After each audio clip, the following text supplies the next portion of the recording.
I am taking on my dad in a new versus challenge as we race to win the Super League. With the winner of the challenge not only having to win the European Super League trophy, but also the massive knockout tournament, the European Champions Cup as well. Only then, once both trophies have been won by one of us, will there be a winner. However, Dad and I are not starting in the top tier with 48 of the best teams. That would be too easy. In fact, we decided to go even further than tier 2 and start in the third tier of the pyramid, with one of the 192 teams at that level spread across 4 different groups. So who out of me and Dan can take our tier 3 sides all the way to the top of the Super League and lift both trophies to be declared the winner? So our first job was to select a side to be out of the 192 teams in the third tier, and we both ended up deciding on a team in Group B. As I decided to be the European Cup runners-up in 1979, Malmo of Sweden, a successful team from their own nation who I think deserve to be the best in Europe from this challenge. Meanwhile, Dad had decided to go for another club who's never experienced much continental success but has enjoyed some domestically, in FC Twente of the Netherlands. Now that we have our clubs, the race to the Super League really begins. Now, financially, I know Malmo don't have much in this database, and I know the money will come eventually, so instead, I'm sending my scouts out to find me loan players for season number 1 that could help me gain promotion. And although Dad is also seeing the same financial problems in season 1, that doesn't stop him from picking up a cheap new centre-back in Kostas. However, there are some difficulties from the loan method as well. I'm finding it hard as my targets are choosing to go elsewhere. Eventually, a player I targeted for a loan signing agreed to join Malmo in Miofsky, a striker I felt like we needed but couldn't yet afford. So after delaying that, one I got over the line was Baldanzi, a centre attacking midfielder that I'm hoping will help us create a lot of goals. And in the first game of the season, I was proven right, and in fact Baldanzi got himself on the score sheet himself with a great finish in the 2-1 win. And to give you an idea on the money in this Super League world, Malmo were given £3 million for that win over Metz in the league. To begin with, Dad couldn't quite get his head around the loan deals and the monthly payments that he couldn't afford up front. However, he then found some bargains, and the bargain of the century costing him nothing on loan. He managed to secure Lamine Yamal from Barcelona, and he couldn't believe his luck. Although he had agreed to play him out on the wings and had already built a narrow formation. So a quick change around in tactic was needed to accommodate Yamal on the right hand side. And Dad added another loan for free in Babadi, who also made an instant impact, setting up Lamine Yamal in their debut to score an absolutely fantastic goal for FC Twente in Dad's second game of the season. Eventually, I sold a striker at the club, which gave me the money I needed to loan better players. As unfortunately, I wasn't finding the bargains Dad was, but at least I finally signed Miofsky. And again, what an instant impact as he scored a hat-trick on his debut for us. More concerns for me though, as my starting left midfielder breaks his leg and is out for 7 months, meaning I had to bring in Dominguez, who is a fantastic player but does cost me more in monthly payments to loan this season. Dad was hoping for some firepower up front for himself, and he got that when he loaned Ricardo Pepi to the club. And much to Dad's delight, he continued the trend of scoring on his debut in a 3-0 win. So how well have we started? Oh Dad, the race to the Super League is on. Yes. And we have started the first season with no money, which we know is going to change in the Super League. When you win $3 million. Exactly. So every game you win. But we've utilised the loan market in this one. Well, I utilised it. You see me utilise it and was like, I need to utilise the loan market too. And I think you got the better ones out of the deal.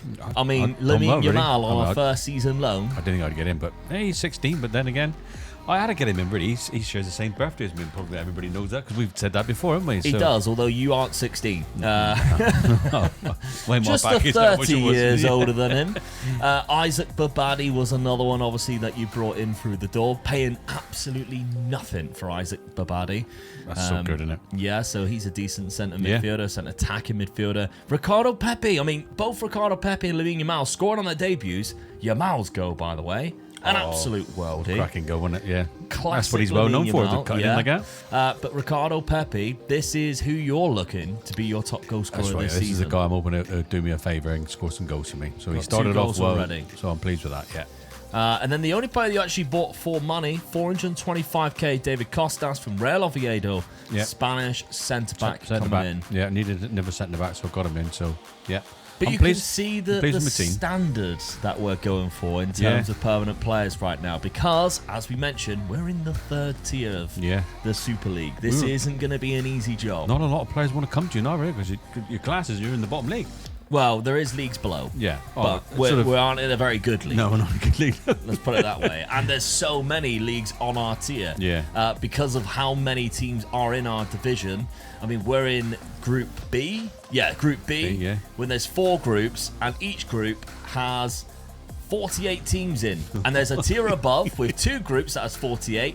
And then, of course, the actual Super League, the top division, where it has 48 teams. So we are really far down the pecking order. There's a lot of clubs all going for the same players. And because we're all in the same nation, reputation and things like that, people are just going for everybody. Yeah. And it's making it very difficult for us. Yeah, definitely, yeah. So let's look at the transfers that I made. I used 4 loan deals and no signings. Baldanzi was the first one from Roma. Kind of going to be my centre attacking creative midfielder type of player. Minter from Brighton plays on both wings. I've enjoyed watching this guy play. And physically, fantastic. I think mentally, obviously, he's only 19 years of age. He'll get there eventually. But for me, I'm happy with what we've got. Bojan Miovski is going to be my top goal scorer, I'm hoping, this season round. I mean, he's got 7 in 7 so far. Started well then. Yeah, I mean, I had a little bit of transfer budget. I just stuck it all into the loans because the way I looked at it is I couldn't bring any players in for that cheap. No, So, not that caliber. No, I know that in time, I'm going to have money. Yeah. So with what I've got now, let's just have a couple of loan deals. Take a season of a gamble and just stay in this division, do the best I can, maybe even push for a promotion spot with just some loan deals. And Benjamin Dominguez was the last one, plays on that left-hand side, and that is because, of course, my actual left winger broke his lower leg. So gone for pretty much the whole season. I had to bring somebody in. Benjamin Dominguez is Normal that season guy. for you then. Yeah. I mean, the good thing is it wasn't somebody I signed and then broke his leg. It was just a starting player broke his leg. So we spoke about the players that we brought in. We have a look at the tactics. This is what I'm rocking. A 4-2-3-1. Very standard, very classic 4-2-3-1. Nothing too complicated because the players around the loan signings are not that good. And you can see the 4 loan players I've got are my front 4 players. The rest of this Malmo side is as it was, and I've got a couple of old players. I've got a couple of players that you might recognise, like Pontus Jansson, who's a decent centre-back, but there's nobody special which is going to really take this team to the next level. I know I'm going to struggle. My left-back's decent. Busanello is a very good left-back. I think I'll struggle to keep hold of him after the second season. Yeah. But he's a very good left-back, so I'm hoping that we can just build on this front 4 at the start of the season. But Dad, with your tactic, you've gone for a very similar 4-3-3, but with an offset in Michel Vlap, I think it is. Yeah, it is. Michel Vlap, who plays the shadow striker, alongside, of course, Lamine Yamal, who's out on the right-hand side. The loan thing meant that you had to play him as a winger, preferred role, because if you don't abide by that, they take him out. Yeah. They're not happy with you doing that. So I was going to start off with 2 right beyond the striker, wouldn't I? Yeah. But like you say, the clause in the contract was the same out there. So yeah, I'm quite happy with that. Seeing he's scoring, so he's doing all right. Back on, yeah. And then Pepe, of course, up front in the middle there. In terms of the side that you already had, again, you've got, I think, one standout player, Mies Hilgers. Yeah. Well, keep hold of him. At least I know half of my defence is all right. Yeah, he's good. And I think, obviously, Vlap is one of the players that was there to begin with. He's not too bad either. Mentally, the keeper's quite good as well. I was quite pleased to have a good keeper. Yeah, Ernest Stalin. He's old, but he's good. Yeah, he's good, yeah. So he'll do a job for Napoli. We all know. You just every season you're bringing a new keeper. It's what you enjoy doing the most.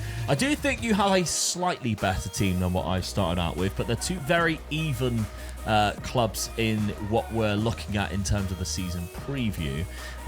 You're there in 11th place as 11th favourite in all 4 divisions to go up. So if you're going by that number, you should be promoted. Yeah. Because I think it's the top 8 go up in each division.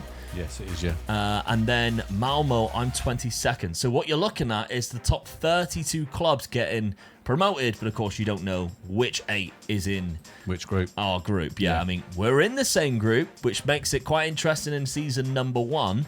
But you start off very well, Dad, with 7 wins and 1 draw. Let's take a look at them, because it's been a great start for you. Just the draw against Le Havre. Yeah.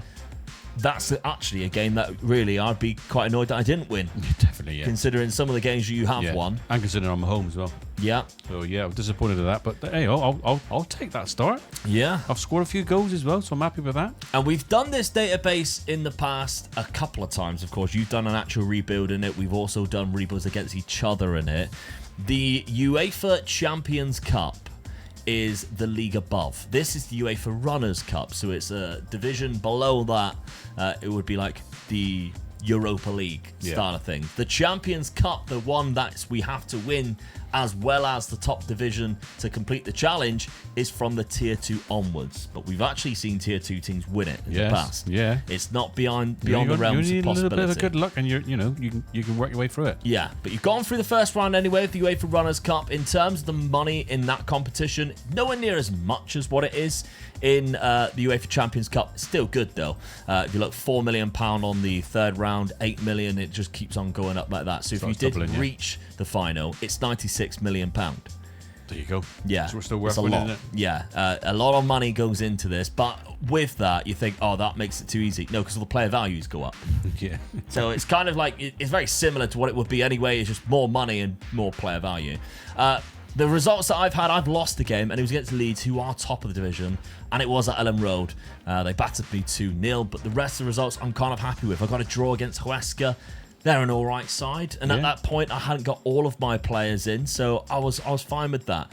When they all started to come in, I had everybody who was fit. That's when I started to pick up wins, and I'm kind of happy. So season number 1, I think we should be in with a shout of promotion with the way we've started out. Yeah. But there's a lot of games. Well, you start Key like players are very disappointed. crucial. Oh, definitely. Yeah, we get a few injuries and you could be in trouble. But the way I've started, I'd definitely be disappointed if I'm not in the top 8. Yeah, I agree. The result against each other, obviously, there's no points between it. It's just bragging rights. Yeah. It isn't until the third to last game of the season. You only play against each other once. That could be a game that costs you promotion as well. Yeah, it really? or cost you promotion. Excuse me. Foreseeing all that already. Yeah, all definitely. right. So an interesting one. But let's see. The first steps in the race to the Super League is underway. Let's see what happens. My Malmo side continued the decent start to Season 1, playing some good football and relying on a lot of luck from our loan signings. Our 4 attacking threats who joined us on loan were scoring very important goals to help us win games. Dad's FC20 side had a great September but really struggled with 3 draws during October and lost in the 4th round of the UEFA Runners Cup in penalties.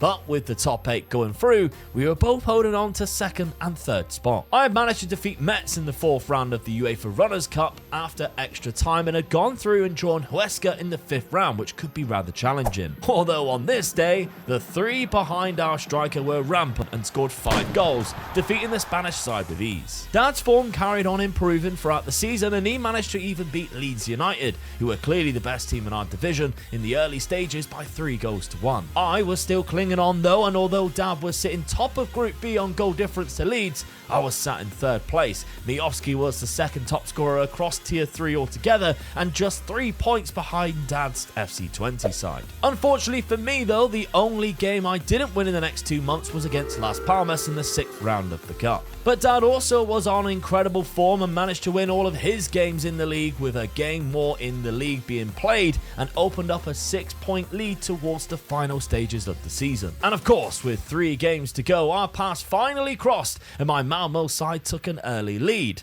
which we held on until the second half when Dad's side finally broke through our defence to equalise and then went on to win the game from the penalty spot. I was, however, without my top scorer Miofsky in this game, who had been recalled in mid-April after getting a very serious injury, and he would be missed considering he scored 29 league goals for us this year. But Dad's run was solid right until the very end as the championship was sealed and he won the league ahead of Leeds and myself in Group B as we both gained promotion from Tier 3. Wow, both promoted, but congrats, Dad. I'm really pleased with that. Only lost 3 games. Yeah, really, really good. Yeah. Go back to Group B, there we go. You only lost 3 games. Sheffield Wednesday, Metz, and Kasim Pasa.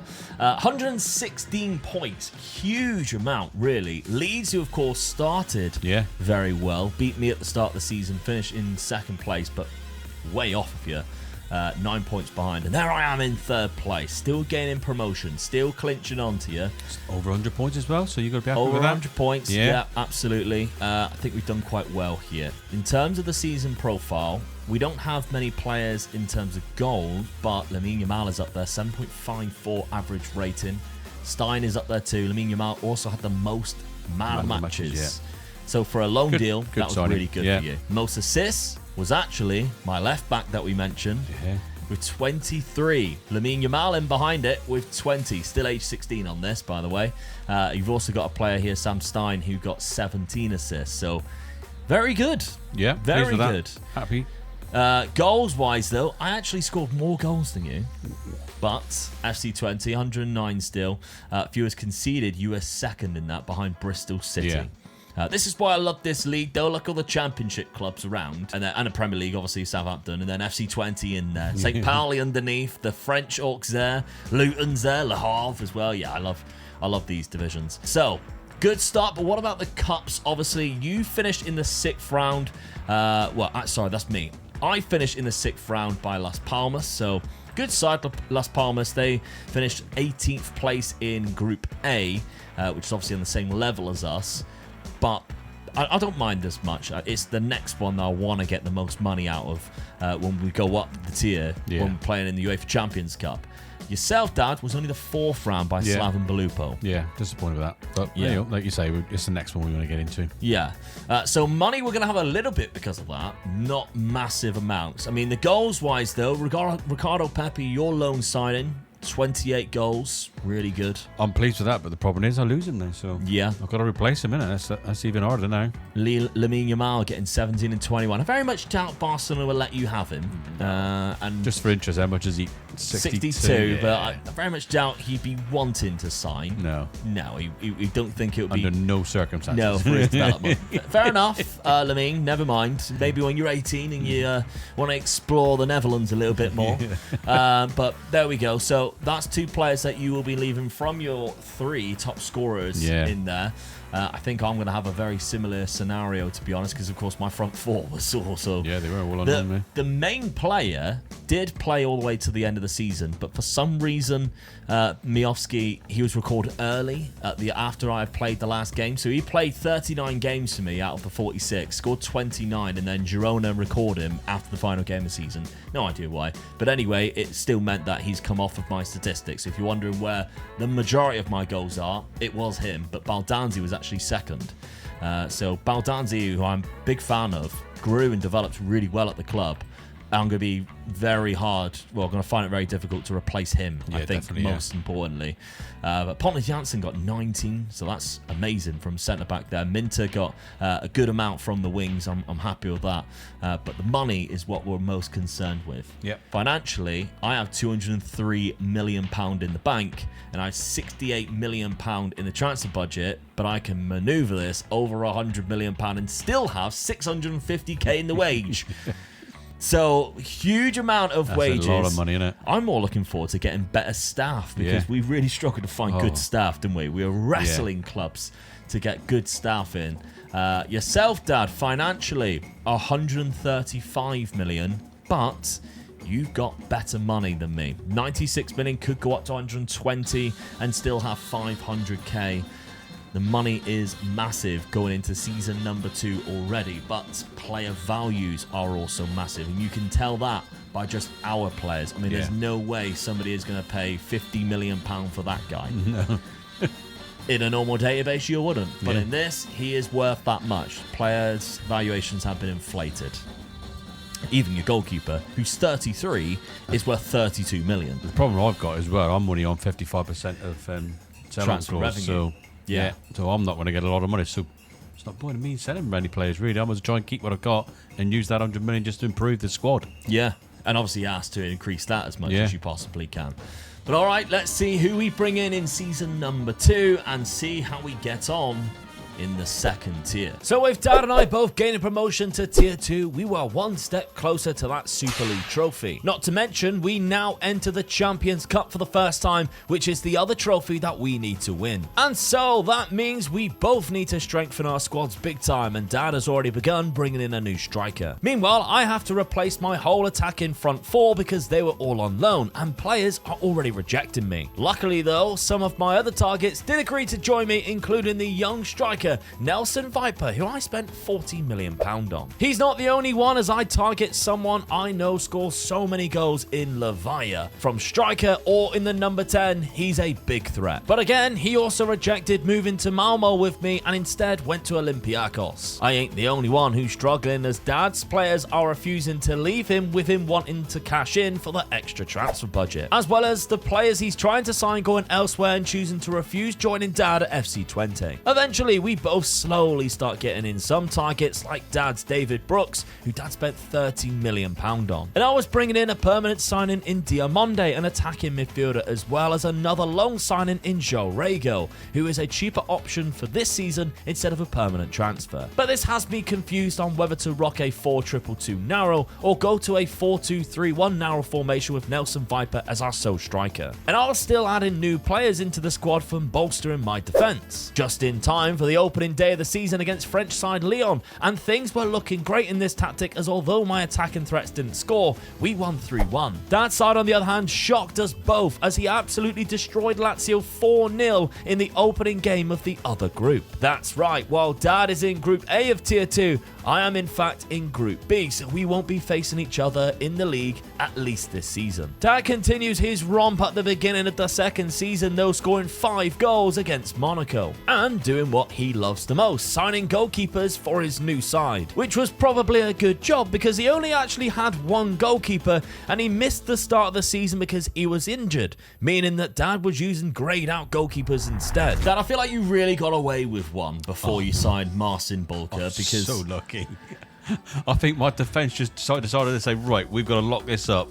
He's not very good. We've got to make sure nothing happens here. I just kept thinking, I was like, he's not aware that he doesn't have a goalkeeper yet. And I thought, I ain't going to say anything. It's not my job to help him out. He should know this by now. And I went into the second game. I was like, Dad, you've played 2 games there without a very good goalkeeper. And then we've seen how bad he actually was. It was awful, wasn't he? And it's remarkable how you had a clean sheet in both games. And in one game, he didn't even have any shots against him. But anyway. I just wish what a defence I got. Oh, no, right. So Bulka finally came in for £25 million. And ever since, he has kept 2 clean sheets in 2 games himself.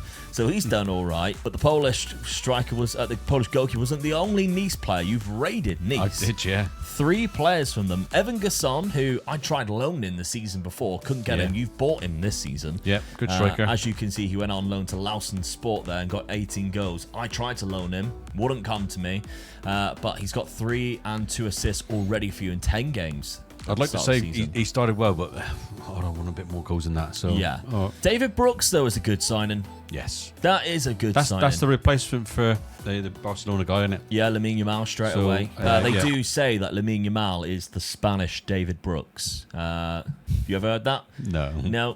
Felt like a lead balloon, that one. 6 goals in 10 appearances with 3 assists for David Brooks. I can see Great why start. say that then. Yeah, exactly. Yeah. Yeah, I mean, Lamine Yamal had David Brooks posters up in his wall. He did, yeah. Lorenzo Parola from Olympiacos. Huge money, but again, the money is there in this database. Got the money there. I'm going to spend it, aren't I? Yeah, because selling-wise, you only sold one player there for £15 million, but you had it. Parola's a really good left-sided centre-back. Yeah. He's the one that we always think somebody's behind us every time we open the page and see his face there. But there we go. So the very serious Lorenzo Parola started off the season very well with a good average rating. 22, so I'll have him for a few seasons then, really. Yeah, can grow into Hopefully, it. And Pablo Rosario, £42 million. The Dutch good ball player, winner. coming to a Dutch club as well. Plays in a number of different positions. Yeah. Good defensive midfielder, so I'm pleased with that as well. Exactly. So tactically, Dad, you have kept it very similar to what it was last season. Why would I change it? I won the league. Well, we know why you want to change it. Very. I went out and bought Brooks, didn't I, for the same position? So Yeah. I knew I wasn't going to change it. Tinker it quite a lot. Okay, so looking at the lineup, though, there's a couple of players that I am surprised the likes of these Hilgers hasn't gone in, but happy to just kind of let it play out. And I can understand why, because you're currently sat in 3rd place. But before we take a look at results, let's look at my transfer window as a full roundup. I sold £23 million worth, so there's a few players that went out for me, including Botham, which was the main amount. I don't know how I'm getting that much money for that guy. He's £14 million. But replacement for the strikers, Nelson Viper. Did overpay? I think so, 39 million. I think that's an overpayment, but again, it's this database. You don't really know what the true value should be. No, you don't. I mean, you're saying it's an overpayment of 39 million, but then you look across and he's got 8 goals in 10 games. Yeah, but when I bought him, only having 2 in 21. Yeah, it's a gamble, isn't it? Yeah, Your but gamble's that paid was only off. one start though. But yeah, the gamble has paid off. At this level, £39 million, it's a lot. Yeah. But when he repays you, should I say, with 8 in 10. Yeah, you're kind of happy. And we all know we've both enjoyed Nelson Viper in the past. Yeah, and what he's capable of. and he looks like he's going the right way. Exactly. Dennis Seaman, of course, is another goalkeeper we there's use. another keeper that I do like, yeah. Yeah, I'm going to give him a season just to bet in first before I lock anyone in. Maybe let him fight out a little bit.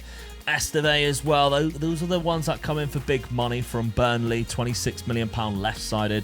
But then I went I've got a good amount of centre attacking midfielders. So Mohamed Diamonde comes in from Rangers. I've always liked him, even before he moved to Rangers when he was at Nordsjælland. Big fan of his. And of course, João Rego, who we've also really enjoyed this season. Yeah. On loan from Benfica. Was on loan last season and had a good time in the division below, or the tier below. So I want to see what he's like in this one. Hasn't started off too strong, but I'm willing to give him a chance. There's a couple of other players who've come in as well for a little bit of money, and a couple of players who are on loan. So it's going to be interesting to see how we play out, because I've actually changed to a 4-2-3-1 narrow. Got a lot of centre attacking midfielders. Yep. I'm also nailing in those two on the outside with Nelson Viper up front, because best 11 doesn't necessarily keep them in the lineup, and I kind of want to stick around with those players. Like Rykov is a good player, and all right now he might be better than Nelson Viper, but he's only a lone player. I need Nelson Viper to start. And he has started scoring. So And he started scoring. the right decision then, isn't it? Yeah. So let's look at the results then. How is this one playing out? We're actually in different groups. We were both promoted from the same, but we've gone into different groups. Don't know whether that's a good or a bad thing. I'm not quite sure. Well, we're not getting points for beating each other. No. So it doesn't make much difference, really, does it? No. So, no. But there we go. Either way, I started off great. 3 really good wins, especially beating Lyon, which, of course, a very big club in terms of difference between Lyon and Malmo. Picked up a couple of bad results, a couple of draws here and there where you're like, oh, should you be winning those? We're not quite sure. It's very early on. You also don't really know what clubs, who they're buying. No. Because a lot of these players, when you see them, you're like, oh, I'm going to buy him. And then they reject you and go to a club and you're like, why are they going to them? But it's because they're in the same tier, and they just obviously trust the project more or whatever. Yourself, Dad, with the offset 4-3-3, you started off quite well. Only lost 2. Leicester away, Getafe away, well, at home even. And this is what we mean. They've got Yusuf Moukoko. Yeah. So We would all take him, wouldn't we? exactly, a good loan signing at Getafe.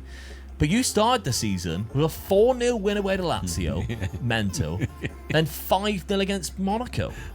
That was the game with no shots against, wasn't it? Yeah, that was no shots against you whatsoever against Monaco. Oh, that was brilliant.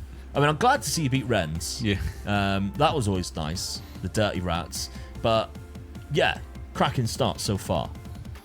I'm pleased with it. Yeah, I'm in the right position again, so hopefully I'm going to have another season like I did last season, really. So, yeah. Really, the double promotion. It'd be brilliant, One wouldn't after the other. Season previews, just to give you an idea, Rennes for some reason's up in second. That made me feel sick. But you're 33rd. You had to scroll a long way before you find me at 10,000 to 1 to win my group. in 84. There's only 96 clubs.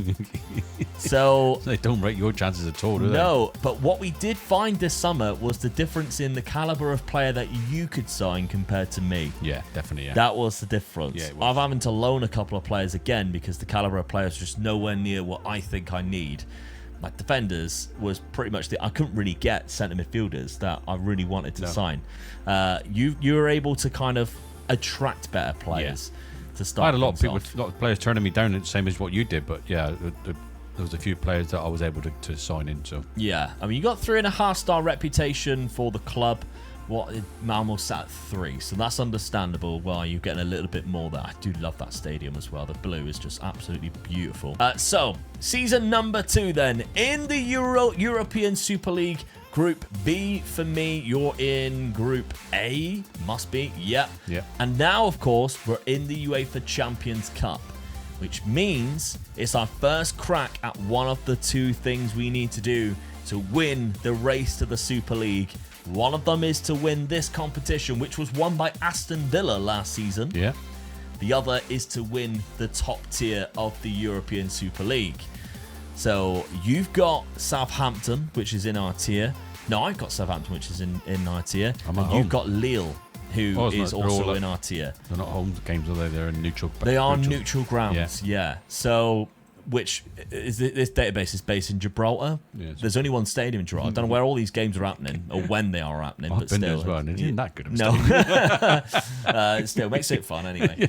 But there we go. So that's our first chance at cracking one of the 2 trophies we need to win. Can we do it? In just season number 2, let's find out. Well, unfortunately for Dad, his journey to winning the Champions Cup ended rather abruptly in the second round when he faced Lille, losing 3-1 to the French side after being 3-0 down by half-time. For some reason, my second round in the competition was played a month later than Dad's in the pouring rain against Southampton, where I also lost 3-1 to the Saints. How disappointing. So our first attempt at the Champions Cup and the money it provides is a short and not very prosperous one. In our groups, however, I was doing okay and holding on to a promotion spot, as it's the top 8 that go up from each of the 48 teams leagues, but it's rather close on the points. Dad, on the other hand, was flying, and despite losing 4 games so far this season, was positioned in 3rd place in Group A and opening a gap to 9th. But the top scorer of the league so far was none other than Nelson Viper in a Malmo shirt, who scored 16 goals and leading the pack from both Group A and Group B of Tier 2. And that seemed to be the highlight of my season. That win, lose or draw, Nelson Viper put his name on the score sheet. There did seem to be more wins than not, however, and my Malmo side were still in with a good shout of gaining promotion first time of asking. Dan, on the other hand, hit a real rough patch and even went over a month without a win, dropping down into 12th place in Group A. However, he managed to turn things around though and get the team firing again, getting out of the losing run, picking up some momentum and sticking FC20 in with a promotion position with just 4 games remaining. And into the final game of the season, then results meant everything and I couldn't stop drawing my games. Whereas Dad's loss on the final day 1-0 to an extremely wild free kick has just cost his side promotion to the Super League in the final game of the season. You've got to be absolutely gutted with that. Right down to the last game of the season. Didn't finish very well, did I? No. Lost the last game. Cost me promotion. Absolutely gutted I am. Oh, there or thereabouts the whole of the season, look. And then I just lost it. You lost to Lons, who were down in 22nd. Yeah. Oh, I just couldn't believe it. I mean, I went went on 1-0 loss at home too. Yeah, I drew 2 games and I could see it happening, and I thought I've got to win this the second and last game, and I was away, and I thought that's going to be horrible. When I won it, I thought yes, I've got it then. Yeah. And that last result, I just couldn't believe I'd lost. Your form towards the end was worrying, like 1-1, 0-0, 1-0. Yeah. Like you needed more goals there. Yeah. I mean, you made a tit yourself against Brest as well. January. Brest exposed you. Yeah, I made a right tit of myself. Didn't Yeah. I had a bad run in January. Like, that's what really cost me as well. So didn't win many games there. So I had a bad middle end of the season and then a bad end of the season as well. So Missed out on promotion to the Super League. To be there or Neither of us thereabouts did close. very well in the Champions Cup. Second round for the both of us, which Yeah. meant not a lot of money in terms of that competition. But yeah, the UEFA 2 League, the second tier. Let's look at your past positions here. So I You mean, should have been promoted. Yeah, I just that big dip there. So it just cost me so much, didn't it? Yeah.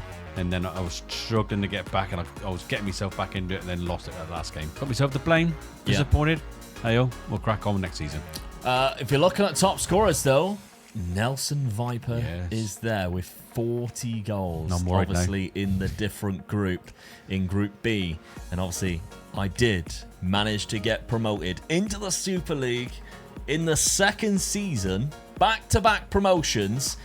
And my form wasn't great towards the end of the season. I'm looking at it now, and all the teams below you finished on 86 points, so you only had to drop 1 point out of all those last games, and you'd have missed it. I'd have missed out, and I got 1 point on my final game of the season. If we're taking a look against Bochum, look how bad the end of the season run was. 3 draws there. I could have really done with a win just to kind of give us a bit of leeway. If you'd lost one of them, that would have cost you. Yeah. So I wasn't ever having a bad period. There's games there, 4 games without a win. Yeah. One of them was the cup, but in terms of the league, I never really had a bad run. That was my worst run. Yeah. 3 games without a win. They were all draws. It still saved me. I'm very, very fortunate to go up into the European Super League, which is going to be extremely difficult. To be honest with you, when you look at it though, you're only 6 points off top. Yeah. So that goes to show how close that league it was. Very, very close. No, those games that you drew, those 3 games that you drew, if you'd won them, you'd won the league. I was top at one point. Yeah. I was top towards the end of the season, second and top, which was in April. In April, I was top of the league, and I still finished in 5th. So it just goes to show how close all of that was. If you're looking at the past positions of all of these clubs around me, I mean, these two did very well to get promoted. Look at that. That's Augsburg, who were down in 31st place in December and managed to get promoted. Yeah, you got to take your hat off to them. Incredible. In terms of average rating, Diamonde and Vipers up there. I've got Striker Larson as well, who's done quite well in 5th place there. And let's look at the team overview. I scored the most goals in my league. Fewest conceded. Neither of us were there. Most clean sheets, you were there in joint 6th place. So that makes it even worse. I missed promotion, doesn't it? Yeah. Gotta be gutted. Yeah, I am. I had the most shots, 820 shots. You were down in 6th place there with 637. So it does seem like this tactic was really good at allowing Nelson Viper to have opportunities on goal. Yeah. 40 goals across the whole season. Very good campaign for him. But he's wanted by 12 clubs, and he's unhappy. And he has a £50 million release clause.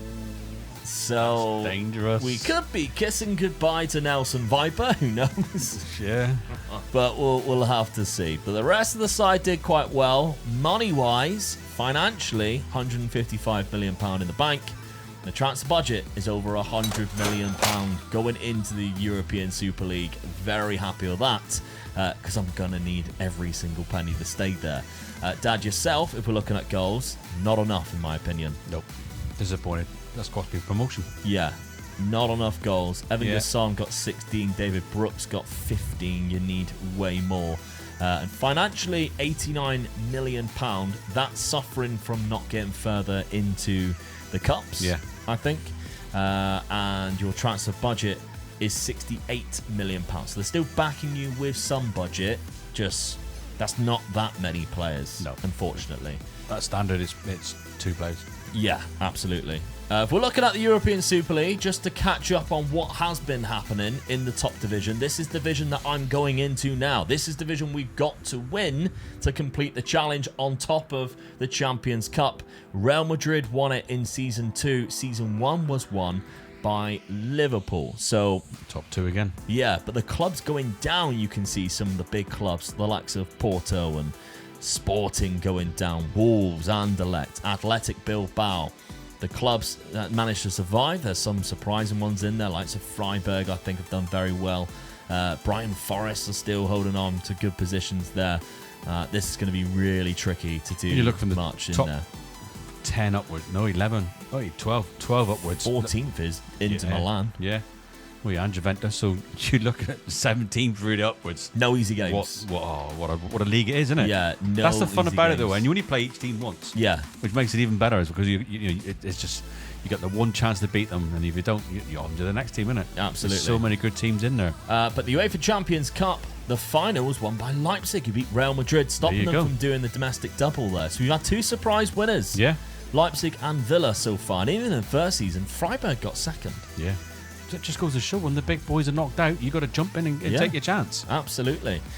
So we're looking at that then. Season number 3, Dad really needs to step up, because the longer he's out of the European Super League could mean the more money I'm gaining and the more of a head start I am taking. So let's see what happens. Yes, with my promotion to the Super League, I've got to take advantage and stay there to get the best chance of lifting that trophy before Dad. Season number 1 saw Dad win our group we were in, with me closely behind and gaining promotion in 3rd place. And that gave us money and confidence in building 2 good sides going into Tier 2. However, Season 2 saw us split into different groups in Tier 2. With my Malmo side getting back-to-back promotions, finishing in 5th place in Group B, but a free kick cost Dad promotion himself to the Super League from Group A on the final day of the season. So for season number 3, it is just myself in the top tier of the Super League and the first one to have a crack at the Super League trophy. However, even from Tier 2, Dad can still go on and win the European Champions Cup trophy,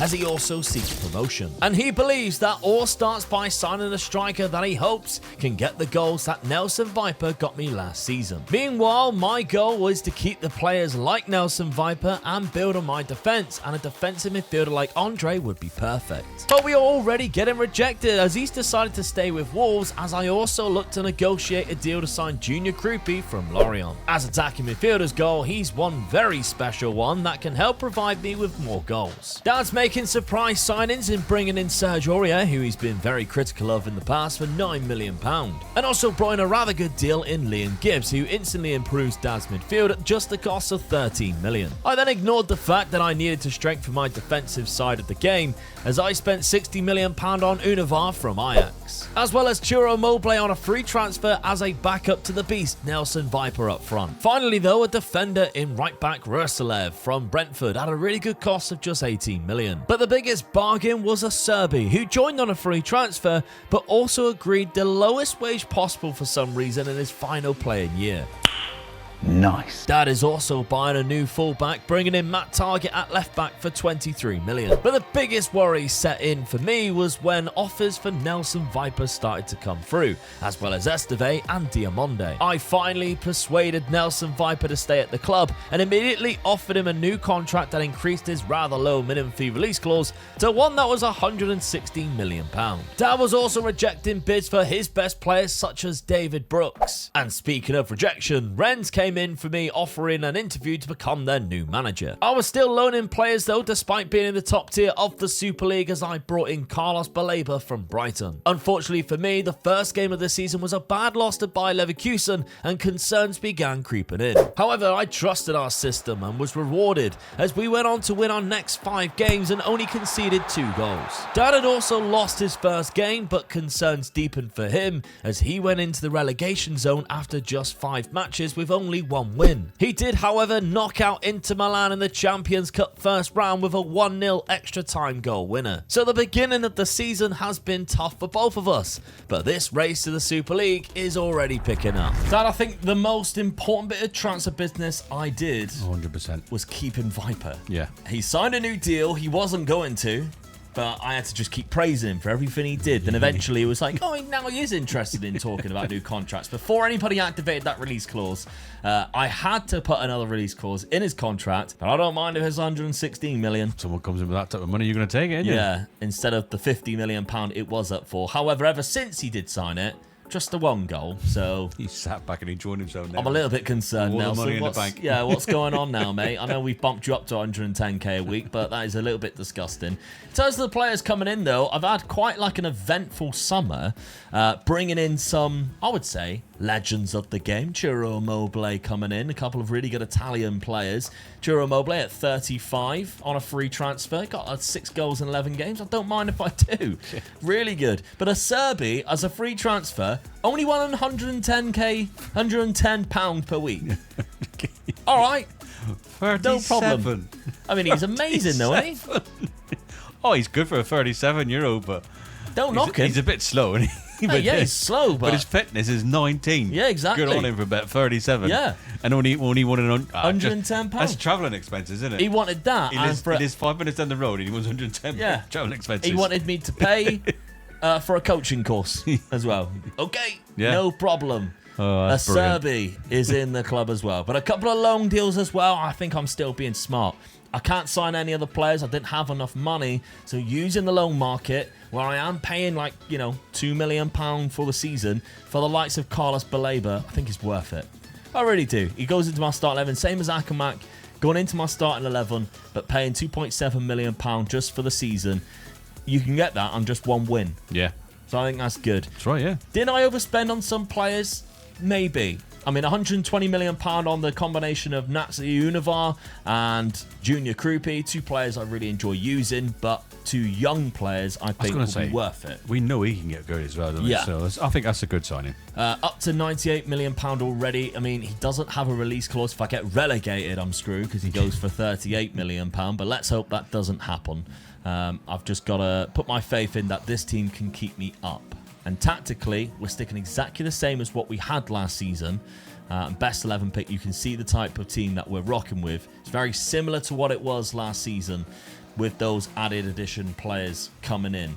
Dennis Seaman just keeps getting injured really bad. I mean, last season, I gave him the opportunity, obviously, to battle for that first spot. Then he damaged his cruciate ligaments and was out for 5 months. Now he's injured again, so...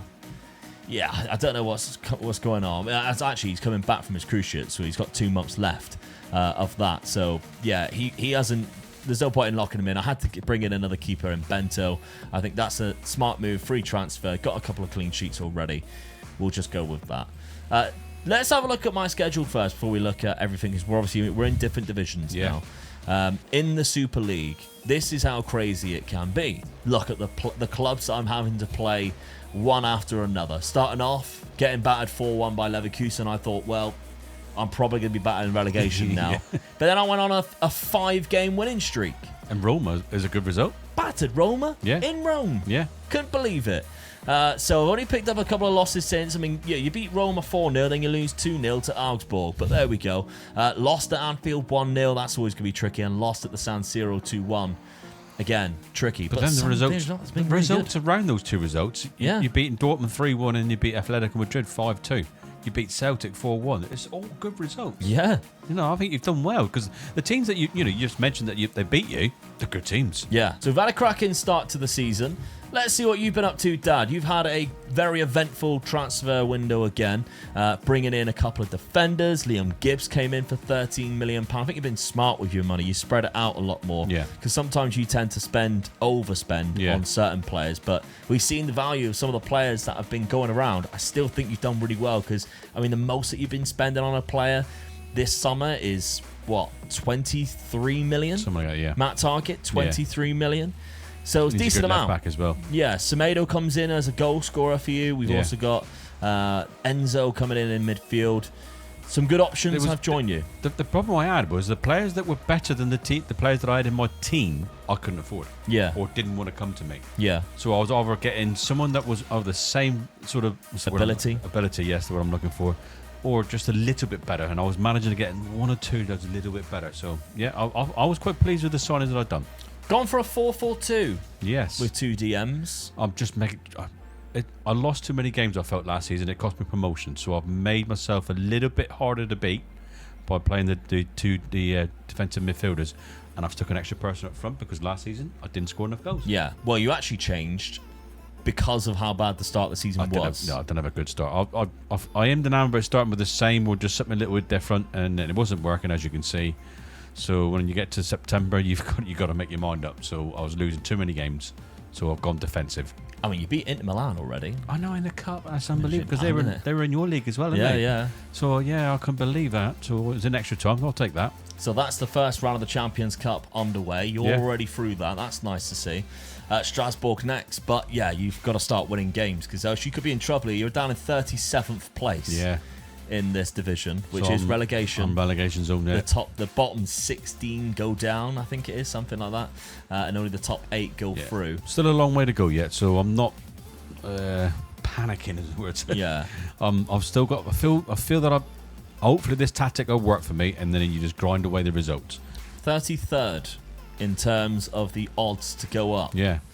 With only the top 16 being, well, be able to go through. 8 in one, 8 in the other. 33rd. Do you think you can defy the odds and get yourself promoted this season? I mean, I went up at 10,000 to 1. Yeah, so it proves it can be done. Yeah. Really will depend on this tactic. I haven't tested this tactic now because it's obviously next game and we're going. That's it, Yeah. season. So it's fingers crossed on this. I've gone for a defensive tactic. Hopefully it works. 2 up front. They can score goals for me. Fingers crossed. That's all I can say. All right. Let's have a look to see where they rate me. I mean, currently I'm in 9th place, which I would Good take start. at the end of the season. Yeah, but season definitely, preview, I probably guess I'm near the Yeah, you're bottom. gonna be near the bottom, I would say. 42nd down there. 8,000 to 1. 42nd. Bristol City and Hamburg. I down there Copenhagen. Those are the caliber of clubs. I mean, you're looking at that are teams knocking above me you. around. The ones that you're winning are all teams above you. Yeah. So you are playing well, I think, at the moment. With Man City as favourites. So one of us is in the Super League for the first time, which means I could complete the challenge this season Yes. with a double. Who knows whether that can happen? It probably won't, but let's find out if it can. Well, Dad once again didn't get very far in the Champions Cup as his Twente side lost to Strasbourg in the second round 2-0. I, however, kept progressing and defying the odds, knocking out both Spurs and Atalanta before being drawn against Benfica in the 5th round. Nelson Viper picking up a good run of games and started to make up for the lack of goals at the start of the season, including scoring 4 against Barcelona in a 5-2 win at home. And I don't quite know how we're doing this in our first season, but we are currently sat in 6th place in the Super League. Meanwhile, Dad has thankfully improved his form and began pulling FC Twente up the league table, but is still some way out of those promotion spots. My fantastic run of form did eventually take a turn for the worse, and it all began when we played Benfica in the 5th round of the Champions Cup, as their 2-0 win over us was the beginning of an awful run. We went 2 whole months without a single win before having another bad run in the last month of the season with no wins, which ended up leaving us in a still very respectful 15th place. Unfortunately for Dad though, although his form improved, the start of the season really cost him any hopes of promotion this season. Well, it's got worse for you, Dad, instead of better. I did really think you were coming up this season, I'll be honest. I just didn't. I couldn't get myself into a winning run. That was the problem I was having. I was winning the odd game, 1 or 2 games, then losing again. Then you get going again, and you can see it's like blocks, isn't it? I'm just losing or drawing a couple of games. I mean, that block there, look.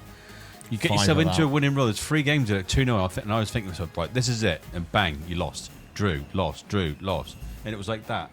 That was my problem. I think at one stage I got myself into the promotion thing, and then I dropped off again. Yeah. So, I was just disappointed, really.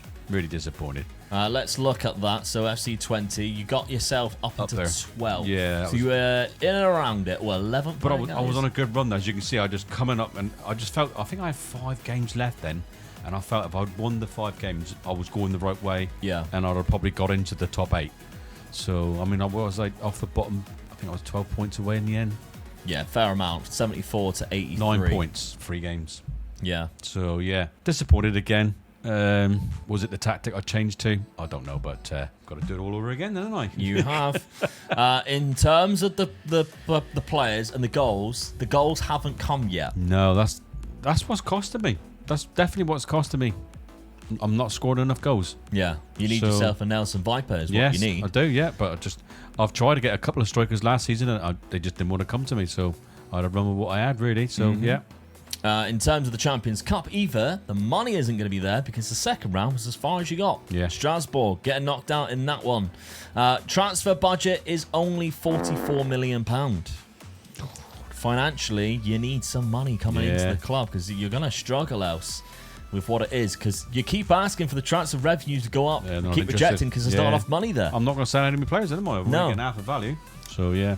Struggling. But, I'll tell you who isn't struggling.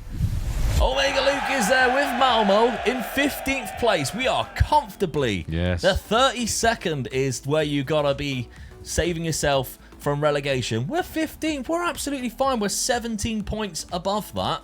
Not too bad at all. We're nowhere near the top yet, but we're not expecting to be. No. Nelson Viper's having a whale of a time in the Super League. 28 goals, still scoring a lot. He is wanted by Southampton. Why would you want to go there when you can stay here at Malmo with me and enjoy it? He's like my new buddy. We're doing fantastic when you stuff. look at that top of the sheet there for the goal scorers, they're all there though, wouldn't they? Yeah, Erling Haaland, Mbappe, Vinicius, Evan Ferguson. That's what makes this league Nelson so Viper. good, really. Their top strikers are all there scoring. Yeah. Real Madrid only losing 2. Freiburg, who we've seen were just avoided relegation, and Barcelona. They lost the only El Clasico game of the season. So, I mean, they've still done well. They've won the Super League 2 years in a row. We're acting like they're in a crisis here. I mean, look at their 20 clean sheets out of that as well. Yeah. What I would like to highlight, though, is the clubs I finished above in my first season in the Super League, the 3rd season only. Above Inter Milan by 4 points, Man United, Newcastle, Frankfurt. All there, Big club. Spurs. Aston Villa won the Champions Cup in the first season. Yeah. They're now scrapping for relegation. Look at the clubs who went down. Teams who got relegated. Napoli Some and big Roma. teams there, look. They're going down into your division Bristol now. City's there. Bristol. They're going down into your division now. I'm going to cause you trouble. Yeah, they are. Yeah, I can't afford the big teams I got down in my league. No, exactly. In the minnows. Let's look at my statistics then. 31 goals for Nelson Viper. Not as much, but still good. That's the difference between your team and my team. Yeah, a goal scorer. Because the rest of my team isn't scoring that many goals. Acerbi's finally retiring, you'll be pleased to know. He's took all the money he can get out of me, and then he's leaving. Do you know he accumulated nearly £2,000 this season? He'd done it for tax reasons, Yeah, I reckon. yeah. So he was good, but I think I need to reinvest the money now into bringing more goals into the club, but also I need to replace the defenders that are leaving. Acerbi's gone. I've also going to be losing another centre-back. Immobile's gone as well. He's retiring. My goalkeeper is actually also retiring, and Pontus Jansson. So that's both my centre-backs. My starting centre-back gone. The goalkeeper gone. Immobile gone. A lot of players are leaving, and I've got about £90 million to spend it with. You're not looking... It's hard to improve your team then, because all you're doing is replacing what you're losing. Replacing players. Yeah. But I'm happy to take like a hit on a season. Yeah, you got to just really. be like, Yeah. all right, fine. We're just securing our position. You know, I'm not going to win that league next season. Well, So no, I've got time on my hands. That's the thing. Yeah. I got to the 5th round of the Champions Cup. That's fine. Benfica beat me 2-0 there. Some of the clubs in there you think, okay, you could beat, but some obviously big boys in there as well. Yeah. The final was won by Barcelona, who beat Newcastle in that final. So, how is this summer going to play out? Because Dad really needs to push for promotion next year. I kind of need to just secure my position, but I need to find replacements for those guys who are retiring. And that's the first thing I set out to do, is I went and signed Omari at centre-back from Wolves, and the 26-year-old instantly becomes a starting defender. But I did feel like I needed to improve the left-hand side as well, or at least add some depth to that, so I signed Nathan for that reason. Dad went straight in for a striker that can hopefully grab him enough goals to pull him into a promotion position, securing Brenner for £25 million. It wouldn't be a transfer window though without Dad signing a goalkeeper, as Nubel joins FC Twente. I still feel like my squad is rather small though, so I signed Iliev, who can play naturally up front or in behind, as well as a player who can slide straight into my defensive midfield in Manu Kone for £35 million. But this was mainly funded because I sold Hanch Olsen for £24 million. Dad sold £50 million worth of players to fund his transfer window, and the final guy he brought in was Iglesias at right back. Of course, he was looking to tinker around and trust Brenner to secure the goals this season and adopt a more of a defensive mentality. But overall, I think Dad can be very happy with how it's worked out at the start of season number 4. Now, I thought we'd have a bit of a busier summer. We didn't really. Well, I didn't have a lot of money, did I? Really? No. So, and I found it hard to sell players as well, so I didn't sell a lot of players. Mainly, and I'm normally getting at 50% of their weight sell-on thing as well. So. Yeah. And I lost my keeper. Yeah, had to bring in a new keeper. Yeah, he's got injured straight away. Oh, it's typical, isn't it? Of course he has. There's another keeper that we use quite a bit, so I was quite pleased to get him, actually. I was surprised that he did come to me as well. Yeah. I didn't think he was going to, but... From Bayern Munich, no less. That's why I was surprised, really, so I was chuffed a bit to get him. Brenner also joined the club, good striker. Yeah. This is the guy you're looking for to get you the goals. I need goals, so yeah, this is the best striker I could buy, really. Yeah. So I was pleased to get him as well. And then finally, you got yourself a right back. Yeah, I was desperate to get myself a right back. I had an oldish guy there who retired or left me. So yeah, pleased to get this guy in as well. So all I done was replace what I had and well, losing and getting a striker in. Yeah. Tactically, Dad, I mean, you're all over the place. Oh. And the tactic speaks to that. Yeah, it does, yeah. I had to nail the guy in as well because I wanted... He didn't get... He went into that position, but I wanted him in the other position as well. But so I nailed him in his preferred position, really, and let the other side just take the toe between the other two strikers, really. I was all over the place. I just couldn't find a tactic that was working for me like it did last season, so I just went for a bit more attacking, really. Hopefully, it's a little bit like the season I got promoted with, so I've gone back to that, and hopefully I can score a few goals because I've got a better striker there. Yeah. You've also got an extremely small side. Yes.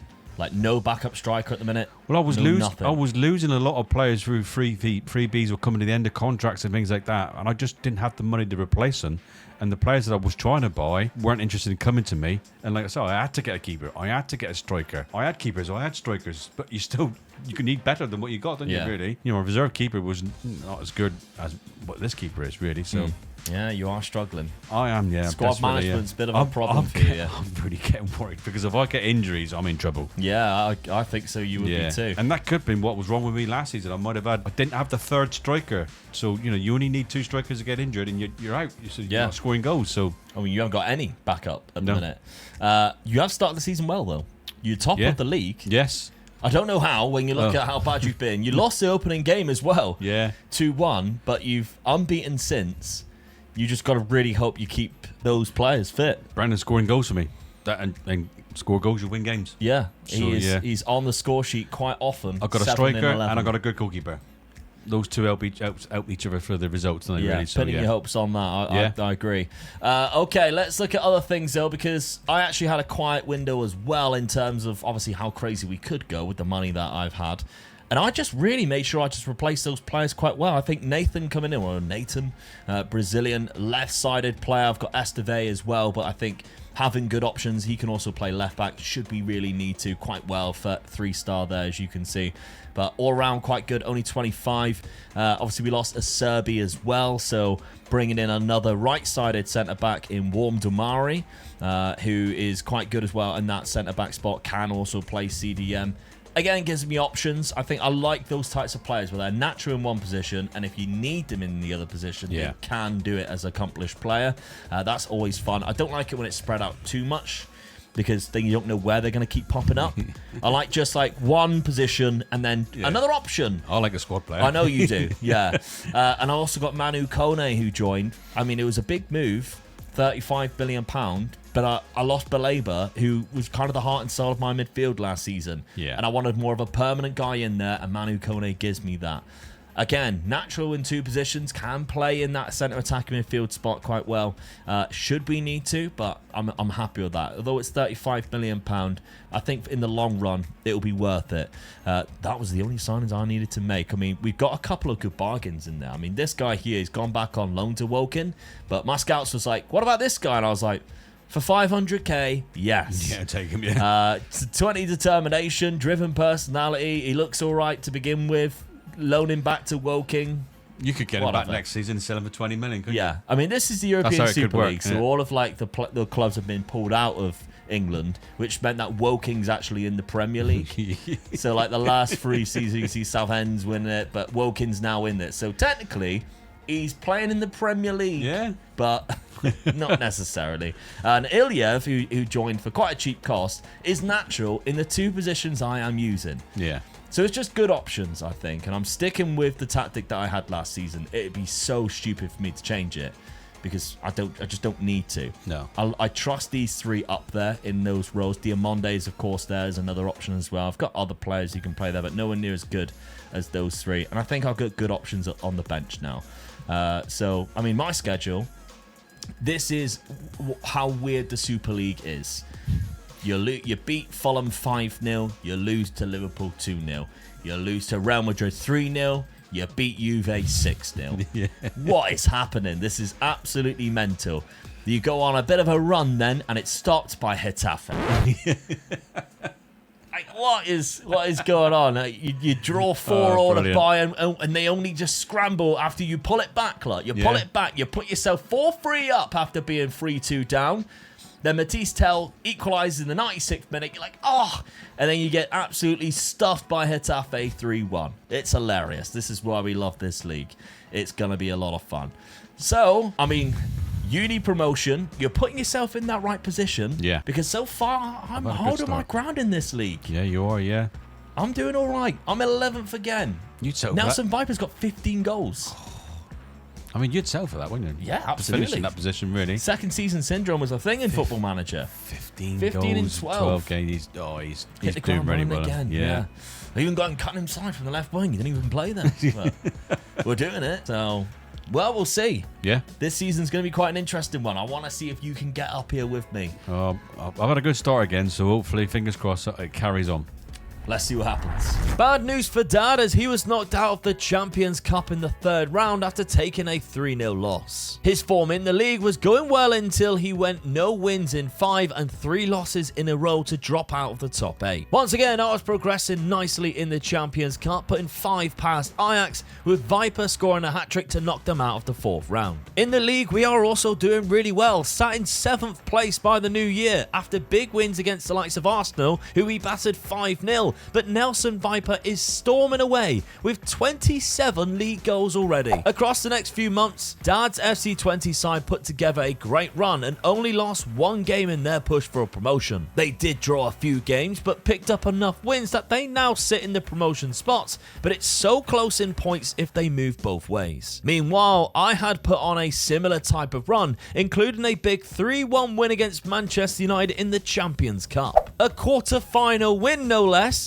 meaning my Malmo side was now in the semi-finals against Barcelona, which, as we know, means financially the money coming into the club just this month alone thanks to that win is huge, alongside the Super League money. Winning a game in the Super League alone means you win £5 million, and I've been doing so much of that I'm currently sat in 3rd place. Back to Tier 2, however, Dad's unbeaten run just never stopped and his FC20 side were flying, not losing a single game in over 4 months of football and finishing on 90 points in 6th place, gaining promotion to the Super League and only 4 points off of top. Speaking of the Super League, this is Nelson Viper's world and we're all just living in it. The absolute beast of a striker scored 45 league goals alone in the Super League to lift the golden boot and help us create an unimaginable finish. As we managed to finish in 2nd place, only runners up to Manchester City in a phenomenal season for Malmo. But what happened in the Champions Cup semi-final, I hear you ask?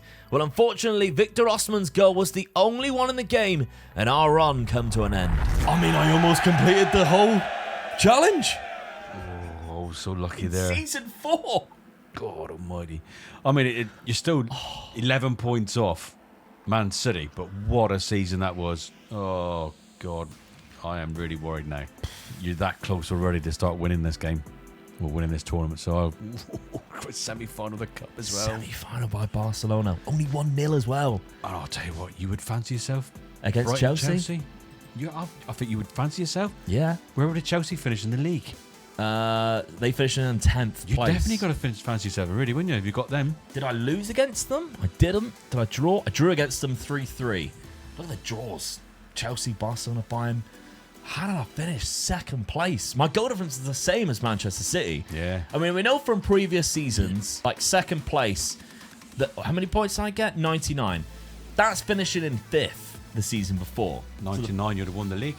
Oh, no, sorry. No, it's 119. I was looking at the 96 then. Yeah, I don't know why, but there we go. 99 would have put me down in 5th place. Yeah. So this is a freak season where only one team was good, but, I mean, I was really good. Because I had 117 goals scored, which was the most throughout the whole campaign. Yeah. And that is nothing less remarkable for Nelson Viper, who got 45. Junior Creepy got 25. Yeah. Like, that's absolutely insane. The guy is a monster. We did say that about him, didn't we? Yeah. But there you go. That's what it's all about, isn't it? You score goals, you win games. Incredible statistic there. Yeah. 45 in 43 with 7 assists and 7 player of the matches. The guy is an absolute animal. He's done fantastic for me. Roslev has done really well from right back. Great development. 20 assists this season. I'll tell you what. Getting 2nd in the league and semi-final of the cup, you've won a lot of money. I have. You've won a lot of money with Yeah. that. Oh, dear. I'm really worried now. But we cannot ignore the fact that you've had a good season as well. You've had a good season as well. In Group B, you got yourself promoted, Dan. Yeah. 90 points, I'm 6th place. I mean, I'm 4 points clear of getting promoted, and I was 4 points behind the top place. So Yeah. I'm pleased with that. Yeah. It's all about getting in that top 8. I've done it. Absolutely. In terms of how you actually played out this season, obviously we see at the start you were top. Yeah. You dropped off a little bit, dropped all the way down at one point A little bit of a dip. into 11th place. Yeah, I was getting worried. But credit Yeah, to your pulled it side, back. you got back up. Yeah. Pulled it back. Secured it in the end. Nice and easy. Promoted into the same division now. So this is where it really kicks off. We're Yeah. both now in shooting range of completing the challenge. I mean, I still don't think I've scored enough goals, really. My goal difference is 29. It's one of the lowest ones there. It Yeah. is the lowest at the top 8, look. Yeah. So How many I know goals what did I you need. get? 21 from Brenner. I mean, So- you're lucky you had him. Yeah. I locked him in, so I'm glad I did now. Yeah. I aimed an amber at locking him in, or just leaving the 3 to fight it out of them. And I thought, no, I'm going to lock him in. That's what I bought him for. And he repaid me just. Yeah, So, absolutely. The transfer, I mean, finances, 156, looking a lot more healthy. That's actually Yeah. the most that you've had throughout the whole time. Your transfer revenue's actually gone down to 30%. 30, yeah, they were not interested with So it. giving now me is the any more. real time to be like, I've got money. Can you please give me that Yeah. back? But the thing is, I mean, we just looked at the size of my squad just now, didn't we? And I haven't Yeah. got a big squad. So I'd be silly to sell players, really. I've got to add to it. So I've just Yeah. got to play with the money that I've got, You buy need 3 a- or 4 players and add to the squad And rather free than transfers. losing any. Yeah. You need to be raiding the free Yeah. transfers as well, getting Yeah. more players in. £116 million gives you enough to, I think, make four arrivals and then some free transfers Yeah. to fill out that squad for next season. Let's look at me, though. Goals-wise, 52 in 48 games for Nelson Viper. 27 in 45 for Junior Krupi. Diamonde's chipped in with quite a lot. Assist-wise, Rursel we've seen already, but Johnson in centre mid's done quite well too. So I'm really happy with those positions. And my finances are looking very good. 400 million? Oh, wow, look at that. And the thing is, as well, your reputation, well, reputation's got to go up. there, innit? Reputation's got to be through the roof now. So 242 million in the bank. You're going to be in the attracted. transfer The budget. players that you approach probably will want to sign for you. A star. Get Come on, he just come they're second. saying I'm a one-season wonder, are you? We're ready to prove them wrong. We are ready to prove them wrong because, I mean, this was a fantastic season. We deserve more credit. But this season, whoa, the players that we could be bringing in with £250 million in the word. bank. You are not going to want to miss season number 5. With me getting so close in season number 4 to completing the challenge in just one season, Dad must be relieved he's joining me in the Super League for season number 5. Although a lot of my success this year is down to my star striker Nelson Viper, who picked up the golden boot. Without him scoring in almost every game he stepped out onto the pitch, it could have been a different story. But Dad is struggling financially in terms of the transfer revenue his club is trying to generate, so he's requested for it to be upped. Luckily, they accepted his request, but it's still only at 55% of any player he sells. He's still active in buying players almost immediately, though, picking up Tom Cannon for a very low fee. But his board did give him over £100 million to spend, and his scouts have found him a wonderful player up front in Belgium. The 19-year-old has the basics to be a great player and the potential to be game-changing for Dad, so he puts in an offer. Stan and Liège obviously know they have quite a talent on their hands in Roman Thierry and are playing hardball to begin with, but eventually Dad manages to get his man signed for FC Twente. And immediately, Dad is on individual training trying to get him to beat the offside trap. Back in Sweden, I'm spending £40 million on a player at Millwall who might be a bit of a gamble but can play naturally in 2 positions. But there is more names coming through the door as I also pick up a £30 million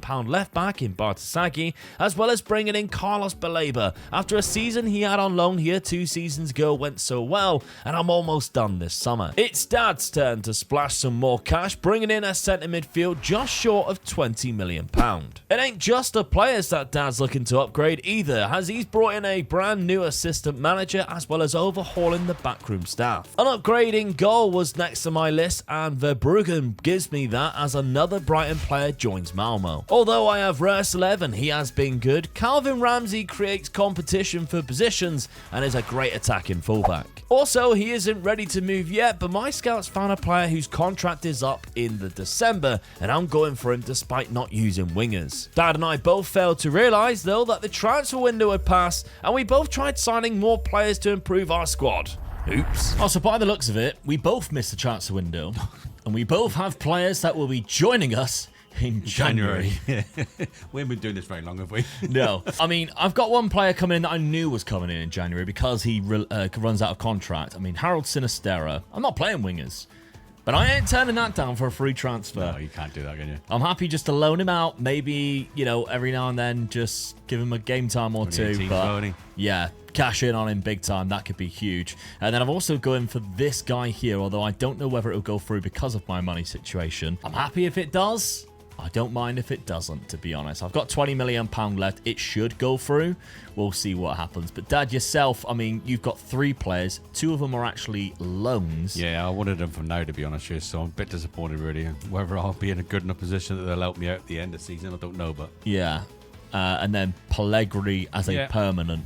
Yeah, it was always going to be a reserve striker for me, so I thought that for that price I wasn't going to let him go, so yeah. But as we say, 1st of September, the transfer window closed on us quite surprisingly, so we don't have those guys in. Nevertheless, we have strengthened our squads.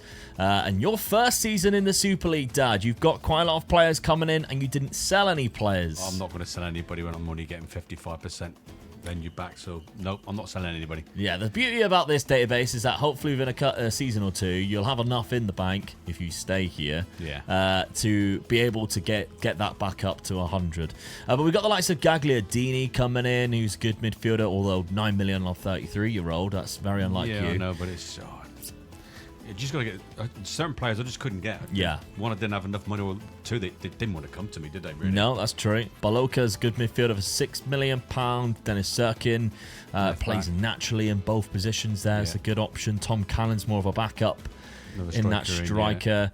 Alertson, £19 million. Quite a well-rounded midfielder, really. Does a job in a number of different roles. I've got it's squad players. I'm buying squad players at the moment. I'm going to struggle to improve my players at the moment. Yeah. So, yeah, I'm buying squad players. Doesn't look like a man from Iceland. No, he don't. But nevertheless, Kasper Karlsson, who plays kind of naturally on the wing or in centre midfield, again, gives you options, I guess. That's right, what yeah. He does. And I'm striking the midfield up completely, really. So. Yeah. But the man that you have brought in as your focal point, this is the guy I'm hoping will do it for me. Roman Thierry. Yeah, he's only 19 as well, so he's a good striker. So hopefully he'll get better. I mean, he's pacey, has great off-the-ball techniques, obviously something as well. Yeah. Aggression's good enough to give you a good pressing forward. Yeah, and his composure's good. And you're already training to beat the offside trap. Yeah. Which, as everybody knows, is my favourite one. You can't win a game unless you score a goal. Yeah, that's true. So there you go. So far, he's got you 3 goals and 3 assists in 12 games. That's good enough. That. Yeah, I'll take it. I would have hoped a bit more. I'd like to have seen that around about 7, really. Yeah. I mean, he got 16 last season in the tier that you were in, but it looks like he kind of helped Standard Liège get promoted the season before from tier 3. But yeah, you're kind of hoping he keeps you in the Super League. That's what I need for the next season, I think. Yeah. Going for a diamond formation, are we? Yes, yeah. I mean, you see me, I bought a couple of wingers, so I'll go for that as well. Took the stick out wide. So hopefully this does it. 2 up front. I've got a second striker to go in with him, so yeah, quite happy with that. Okay, Janssen, of course, who you brought in last season or the season before, he's got a bit of an injury at the start of the season, but he's developing all right, and he goes in there as the first team player, which is what you was kind of hoping. You locked him in, I think, previously. Yeah, I did, yeah. The left back goes in, so quite happy with that. Your schedule so far then, before we have a look at me, we've already played against each other, by the way, but you did have to come to my ground, and of course I was the Super League runner-up, so it was always a very hard game to go to, and although you took the lead in the 11th minute from Evan Gasson, it was a 3-1 victory for Malmo. There's a lot of reds, but I think what you got to remember, there's 47 games. Yeah. I mean, if you look at the Reds that are there as well, some of them are good teams as well. Yeah. So, I mean, You're playing the best Liverpool. of the best. I beat Liverpool, so I'm quite happy with that. Yeah, 3-1 as well. Wasn't exactly an easy game, was no, it? That's right, yeah. So, I mean, losing 1-0 against Benfica Barcelona. in your first game. Yeah, take that. I think you've got to be quite happy with Juventus, Barcelona, that's the teams I'm losing against yourself. Yeah. So I'm happy with that. You're 20th in the Super League, and everybody's like, 20th? No, that's halfway through. There's 48 teams in this league, remember. The top 32 stay up. The 33 is the first relegation spot. But let's have a look at who else I've brought in. We've seen quite a lot of them, to be honest. I've spent quite a lot of money. Some of it is through installments, gambling on the fact that I will get money keep coming in, because I think I didn't want to sell anybody out of my first team after how good they did. And the offers that were coming in were just for my first team players. I didn't exactly want to replace them. I do get 100%. As we say, I've got £20 million left. But I think what I've managed to do is replace first team players with just slightly better players. And that's my plan for this season, is to keep trudging along. I even brought in Baleba after obviously loaning him previously from Brighton. He went back to Brighton for a season, did quite well in terms of development after the loan signing I made. And now I've bought him for 71 million. It's a lot of money, but he's already got 2 goals and 2 assists and a really good average rating. Yeah. Carlos Baleba, only 23 years of age, a really fantastic centre mid. But I also brought in Brighton's keeper as well, Verbruggen, who again is a slight upgrade to what I already had. And now I'm pretty sure I now have both of Liverpool's fullbacks, young fullbacks that they have. But anyway, Rodgers, I'm locking in. I'm locking in James Rodgers on that left-hand side. I think giving him a bit of game time, then we can see how well he develops. That's my thinking there. Bought him in from Millwall for 41 million. It's a lot of money, but he could be worth more. Yeah. He's already worth more now, but in the future, he could be worth more to me in terms of a first-team player if he develops and grows, or I cash in and bring in somebody who I think is better. And schedule-wise, I've had a great start. Yes. An unbeaten start, in fact. I've dropped silly points. You're going to in this league. Exactly. I mean, I drew to Ipswich. I think they were newly promoted. I don't remember playing them last season. Leicester as well. That's 2 home games where I failed to win. That's 2 home games that I should be winning. But the away fixtures, West Ham, Villa, Leipzig, hey, I didn't lose. No. And that's what I'm thinking. Yeah, definitely, yeah. The games that I did win, I'm not conceding that many goals either, which I'm kind of happy with. Only 2 goals against Betis, 2 goals against Newcastle. And the other wins, only a 1 goal here and there, a couple of clean sheets. I'm really happy with how this season started. So season number 5 in the Super League, I came this close to completing the challenge in 1 season. Let's see if I can push one of those trophies over the line. I'm sweating. This season. As Dad finally is challenging for the European Super League as well. So my Malmo side gave Dad a reality check for sure as a welcome gift to the Super League early doors. But Dad was hoping his FC20 side was strong enough to avoid the 16-team relegation drop. It wasn't good enough, however, to make it to the Champions Cup 3rd round, as the team from the 2nd tier defeated FC20 quite comfortably. For now though, he was sat 5 points out from trouble in 26th place, which I'm sure he would take at the end of the season. But there's a familiar name leading the goal scoring charts. Yes, even though there was a lot of new faces in my Malmo side, they all knew that they were there to feed Nelson to score goals. And some of our opponents never stood a chance, as he picked up multiple goals in some matches. He does have his bad days though, like when he failed to score in the 3rd round of the Champions Cup, which we were eliminated by Spurs. However, there wasn't many days off for Viper, as he tended to score in most games, and that meant we weren't far off the title picture again this season. Unfortunately for me though, Real Madrid were still just too hard to catch, but I can see some great development in my squad. Down the other end of the table though, it was a rough time for Dad, who also took a hammering from Real Madrid in April. However, a couple of real big wins late on in the season might have just saved Dad for another year in the Super League.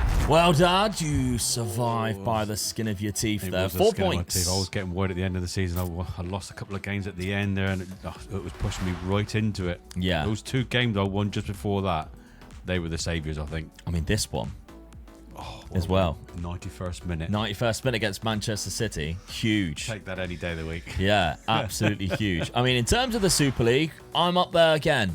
I'm still quite far behind Real Madrid. 11 points, but You're still there, though. But I'm in a top 3 position, Yeah. and I think Nelson Viper, 44 goals again. He's in a league of his own. This man is absolutely a beast of a striker. Huge amount of goals so far for me in a Malmo shirt. Mbappe's the only one who had a higher average rating as well. But yeah, you've done quite well just to survive your first season. That's the main goal here. I would say that's the main thing. I've survived. I'm pleased with that. I'm not happy that I've been that far down, but I'm in there still. Again, because of how many clubs go down. Yeah. I don't think you could be too displeased about it. No. And if you look at points as well, 57, one more win minus 8 would put you 27th. Yeah. So you're not far off, really, from having a comfortable position in the 20s. If I had won those 2 last games of the season, you jump straight up. Right up. Yeah, you jump up to like 23rd. You're buzzing. So that's how good this league is. Yeah, and you're just a couple of players away, I reckon, as well as the money situation that comes in. But the trouble is, neither of us had very good Champions Cup campaigns. You're out in the second round by a team, to be honest, you should be beaten. They're in the second tier. And myself, I lost to Spurs, so I really should be ashamed of myself. Team. You lost against a top team there, mate. They finished in 15th place in the Super League. But again, only third round. And we know there's no money in that. No money in that whatsoever. Big money when you get like to semi-final. Yeah. In terms of finance, we've seen how much it gave me last season. Yeah. Huge amounts of transfer budget. In terms of finances, I've got 210 million in the bank, but they're only giving me 90 million pound this summer. So again, it's smart and realistic. They're not like keep chucking you loads of money all the time. I'm fine with that, to be honest. I think there's some players that this season I can sell and cash in. And the money is good as well. You can see even some players that maybe didn't play as many games, saying my backup left back, for instance, he's worth 30 million. I can cash in. There's clubs who want him. If I decided to sell him, I could bring in potentially 30 million pound. Yeah.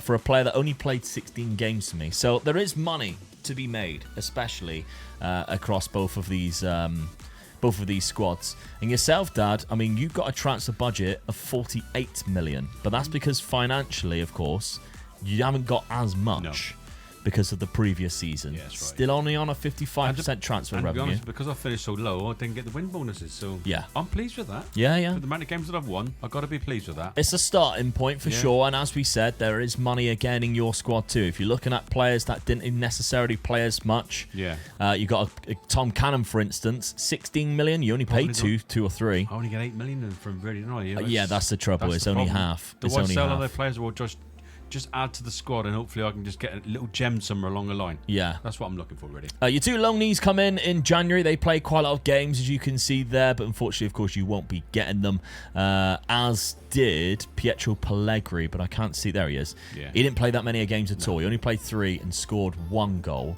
The players that I brought in the window, one of them didn't end up going through. I did say that the Dundee defender might not go through, but Sinisterra did.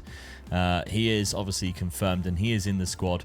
He didn't play any games, unfortunately, because of course he plays in a different position. I was looking at him in your squad build up there, and he's worth 63 to 88 million. Yeah, got him on a free. On a free. So and I haven't played a game. If you cashed in on him, you say you got 50 million for him. What a deal that is. Yeah, exactly. And I've got 100% of my transfer revenue. So at the minute, I'm in a good situation. The trouble is the Super League is way harder than what you think it is to be number 1. Yes. It's all right having a good season and finishing second, third, but this Real Madrid team is hardly chumps, are they? Ridiculous, really. This is going to be rather difficult. Let's look at the statistics then. Nelson Viper got 45 in 47 games. Unbelievable talent. How are nobody's wanting him? I don't understand. Weird, it's so strange. Really weird. Please don't come in. It just makes you look a lot easier, doesn't it? He is an awful player. Terrible attitude. You don't want him in your squad. Junior Krupi, though, 22 and 10 in that centre attacking midfield spot. The growth on development on him. Already. That's the player I think you're going to struggle to keep. Krupi? Yeah. I think it's just something different about him that you think, team's going to come in for him. He plays naturally in 2 positions as well. And you put him in either of those positions, and he's world class. Yeah. Passing and finishing's good, so centre attack midfield makes sense. But then you play him up front, it's like, he's pacey, he can finish, he's got good composure and good off the ball. He should be a good finisher too. James Rodgers, who I nailed into that position, 32 games he played eventually, can also play naturally in both. Nice bit of development too. We can see the dribbling's gone up a little bit here. So the progress that we're seeing in terms of attributes across the season has been good enough for me to think that that was a good idea, nailing him into that position. So yeah, I'm happy. I'm happy this season. I would be with that, yeah. No trophies, no further than what I got. In fact, a lot further off from what I had last season. But it's the development that counts. I think from what we're looking at already, you can see that the cup could be a little bit easier to win than the league. I think the league, I think you've got to have a really good, definitely 11, but probably about 15 to 16 world-class players in your team to beat Real Madrid. Yeah, I agree. And I think the couple relies on the luck of the game, doesn't it? Definitely, yeah. I mean, we've seen in previous times doing this database, Division 2 teams, or Tier 2 teams, should I say, win this cup. Yeah, you only need... if you stay away from the big boys and they get knocked out by someone else, all of a sudden you find yourself in the quarter-final. We're doing a terrible job of it at the minute, mind. But it is a possibility. Yes, I mean, the definitely, final this season, it was a double for Real Madrid. They would have won this challenge already. That's just squashed everything I've just said about that. Yeah, and they beat Bayern Munich, who finished in 7th. But nevertheless, we have seen it happen. Yeah. Now, goals, I think, is your worry, Dad. 100%. You brought in Thierry. He only got 12. He wasn't even your top scorer. No. But he does look good, though. Oh, he's getting better. I mean, look at the growth as well, the arrows. I've got to persevere with him and go with him. Yeah, I've definitely. got to try. It's just, I've got to get the ball into him. Yeah. Basically, I've got to get better players around him to get the ball into him. Yeah. And I think he'll do the business for me. Yeah, I agree. You got players in around who are scoring and doing opportunities, but yeah, you need more of it. And that £48 million needs to be better spent this summer. So let's see who Dad brings in. Dad decided to begin bringing in players to improve his defence, and that started with a centre-back who can also play CDM too. He also brought in a rather cheap right-back that will immediately go into his first team for just £13 million. I also signed a right-back of my own in Connor Bradley for £50 million as I look to sell off the much older Ruslev. He's been a great asset for us, but getting just £10 million less than what I bought Bradley for, I think is a no-brainer because Bradley is a better player. Dad's next target, though, is Santos from Montpellier, who he hopes can unlock defences with his creativity, but he has to sell the Icelandic midfielder first to be able to afford him. I came across a player with a very low release clause that I had to activate before even scouting him, and at just 19, he looks fantastic.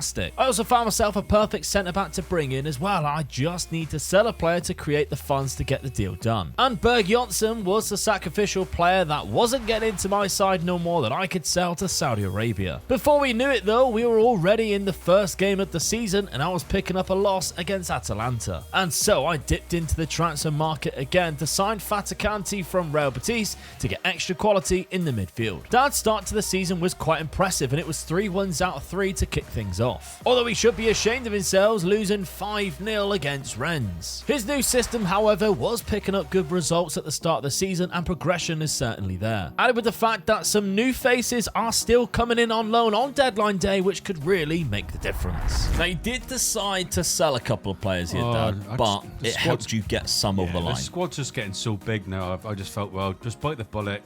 I needed a few more million than what I had, so let them go out. I won't use them. I've got probably in the region of about 29-30 million next year. So I took that.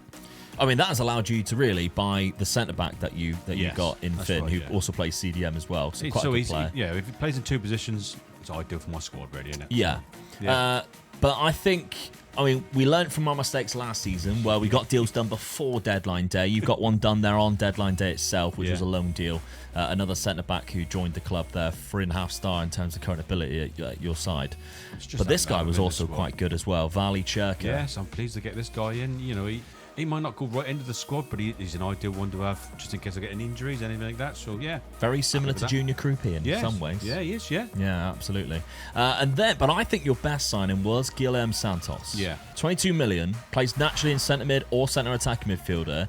Weirdly, your coaches don't rate him any higher than a 3-star. I think he's better than that. Well, when you look at that, especially his mentals and his physicals, he's quite good of a player, really. Or he can't jump. But when you look at it, every position for an advanced playmaker which is highlighted, it's only teamwork that isn't 15. Yeah. So, I sometimes I don't get the star rating. Sometimes now and again you just find that little gem, and he could be the little gem for me for my team. I mean, he did cost 22 million, so it wasn't like a little gem that's like, we've unearthed somebody. 22 million in this league is quite cheap. Yeah, definitely. He's got 4 assists already and a goal, so not too bad. A good average rating for Guilherme Santos. You mentioned possibly changing... Well, you didn't mention it. We just got to assume to be honest, knowing you that well, with that you've changed it, and you have, from the diamond gone to this more of a very similar to kind of what we've used in the past, but with two centre attack midfielders. That's the bit that I've changed because of the players I've got in. Yeah, you got in two good centre attack midfielders. So you got to take advantage of it, really, haven't you? Yeah, I mean, Janssen stays in. Jelch you bought to go in the DM role, which is why you've nailed him into there, because he naturally goes in that centre back role. But you got the long sign of Cherka, Brooks, but of course we highlighted Santos can also go in there quite well. Vlap, of course, he was your top scorer last season. And then Thierry as a lone striker. Yeah, I mean, I don't like locking players in as a rule, really, because you're stopping them from playing somewhere else. They've got, especially the ones that I'm buying, can play 2 or 3 positions. Yeah. So I've only locked the one into it, really. But yeah, I've got to be supplying this guy here. Yeah. That's why I put 2 behind him now. Hopefully they'll supply him. 4 and 11. Is that closer to what you wanted? No, or? I still want this. My main striker, he should be scoring at least 7 out of 11? Yes, just over half of the goals that you score, he should be scoring them. Yeah. All right. Well, let's see what I've done in this window then, because I've signed yet another Liverpool fullback, £50 million. I sold Roslev for £40 million. He was really good for me in my first year, but he's 29. It was offers coming in. I thought, okay, I reckon I can find somebody better or just as good. So I decided to accept. He went to Celtic, and that allowed me to bring in Connor Bradley, who, younger, fought by 4 years, I actually think is better. Yeah. So he comes in for £50 million. He has 9 assists in 12 games. There you go. That's mental. Yeah. The fullbacks in my system are really important because they're my only width, really, that gives me. I've got a youngster, Marco Keys from Karlsruhe, £18 million. He looks quite special to begin with. 20 years of age, only 2.5 star, but plays naturally in 2 positions that I use. So, and of course, I got 3 behind the strikers. So that always helps. I think this is what's going to improve my team drastically, is finding players like, I say finding, he still cost me nearly 60 million. But finding players like this early on, because he's 19. Yeah. He's fantastic already. There's only a couple bits of weakness. His physicals is so good for a 19-year-old. Yeah, and look but at he's that, both foot. feet. Yeah.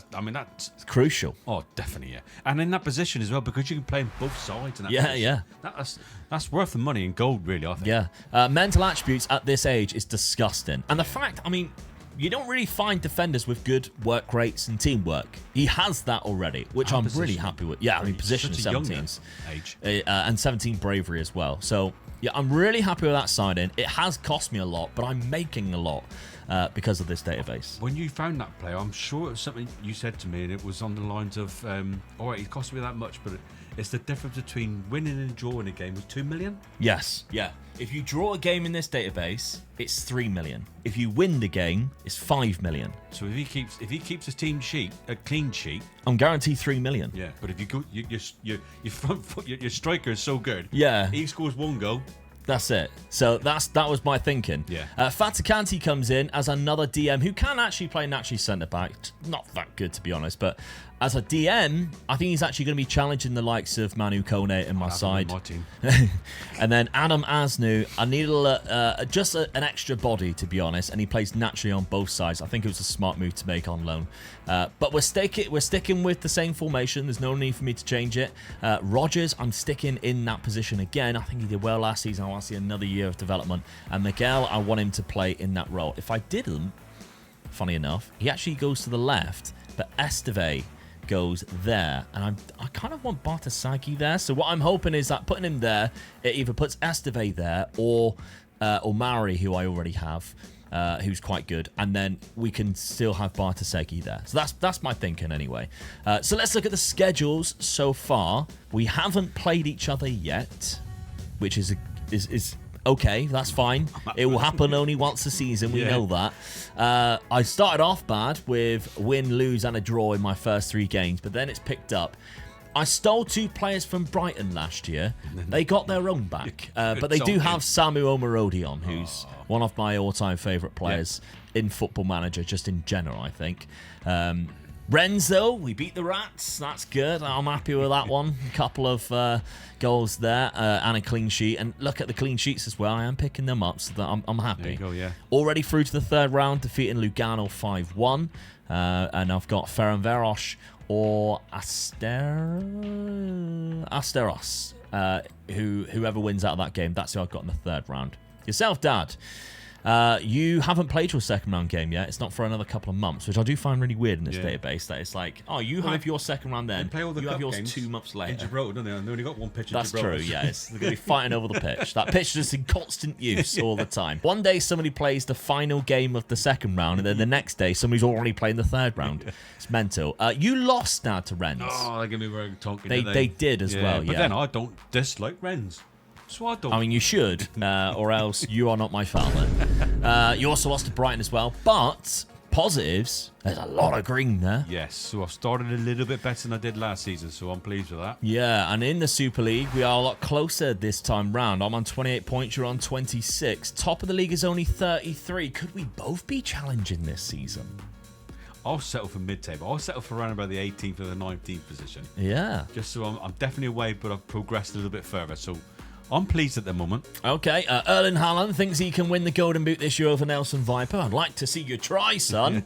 Let's see how this season progresses. Once again, it was an early exit for Dad in the Champions Cup, as Rangers were the club eliminating his 20 side by beating him 3-0 and scoring seconds after Dad's team missed a penalty to take the lead. I was progressing through nicely in the competition though and found myself going up against Marseille in the 5th round. But it was my form in the Super League that was actually a lot more impressive, as the losses were very few and far between, which meant we were sat at the top of the league going into the new year, and a point ahead of Bayern Munich and Barcelona, with Real Madrid still knocking around too. The 5th round of the Champions Cup though was as far as I could get, as Marseille defeated us 3-2 in a very even game. Dad began picking up a bad run of games before then going and beating Real Madrid 2-0 away from home, but he had dropped down the table down into 15th place. Meanwhile, I was still gripping onto that first position, with Barcelona and Real Madrid chomping right behind. Dad was then majorly concerned that he had done me a big favour beating Madrid, and we then clashed ourselves just 10 days later, when Nelson Viper, who is now the top scorer, got the first and Nassi Univar bagged the second for us to win 2-0. I had also got myself a good result against Real Madrid, however I was now in second place behind Barcelona thanks to back-to-back losses against Frankfurt and Porto. As much as we tried to claw back that top spot as well, the results and luck were just not on my favour, as teams were scoring worldies against us. And even Nelson Viper began missing chances to pick up a lot of crucial points for us. But despite us not having enough to catch Barcelona, who won the Super League, the striker still picked up the Golden Boot with 45 goals in the competition. Death, taxes, and Nelson Viper wins the Golden Boot. 4 points is what I'm looking at. 4 points off of the top. There's 3 teams who have 101. Real Madrid being one of them. I mean, the other one, but you're there, mate, with your goal difference. Yeah. And that's why your goal difference is he's there again, the striker, isn't he? Absolutely. 45 goals, 4 insane points, amount. you're so much closer. It's annoying, Oh. but at the same time, it's like, I'm there. But then it's like, oh, how many opportunities can you get at this point? Because it's just so difficult to win this. Yes. It is like winning the French league at some point when you're not PSG. But there we go. But I think we've got to highlight the fact that you've stepped up hugely in what we're actually calling the top half. Yeah, I'm 15th. Yeah. So I'm really so good. pleased with that. I mean, when you look at that one win, 83 points, that puts me up 4 places. Yeah, and then you're 5 nearly in the above top Juventus, 10. Yeah, so I've got to Really be good. pleased with that. 24 wins in total as well. Yes. And you beat you beat Real Madrid away from home. Look at the top teams I did beat there. Yeah. Tottenham, Spurs, Liverpool, Real Madrid, Inter, Napoli, PSG. Yeah, huge wins. I'm beating the top teams. I'm obviously losing against the bottom ones. Yeah, it's a very progressive year for Yes. you, because having more wins than losses is huge, really, in this first season. Or second season back, and the teams that are going down, some of them are big names as well. We've got to be really happy. What we can't be too pleased about is our performance in the Champions Cup. I got to the 5th round. You were in the 2nd round, Dad, knocked out by Rangers. Marseille was the team that knocked me out, which I'm not too happy with, which meant the quarter final they played Wolves in the 2nd tier and lost, and it's like, what? So Wolves then went on and got to the final, beating Tottenham in the semi, and played Barcelona.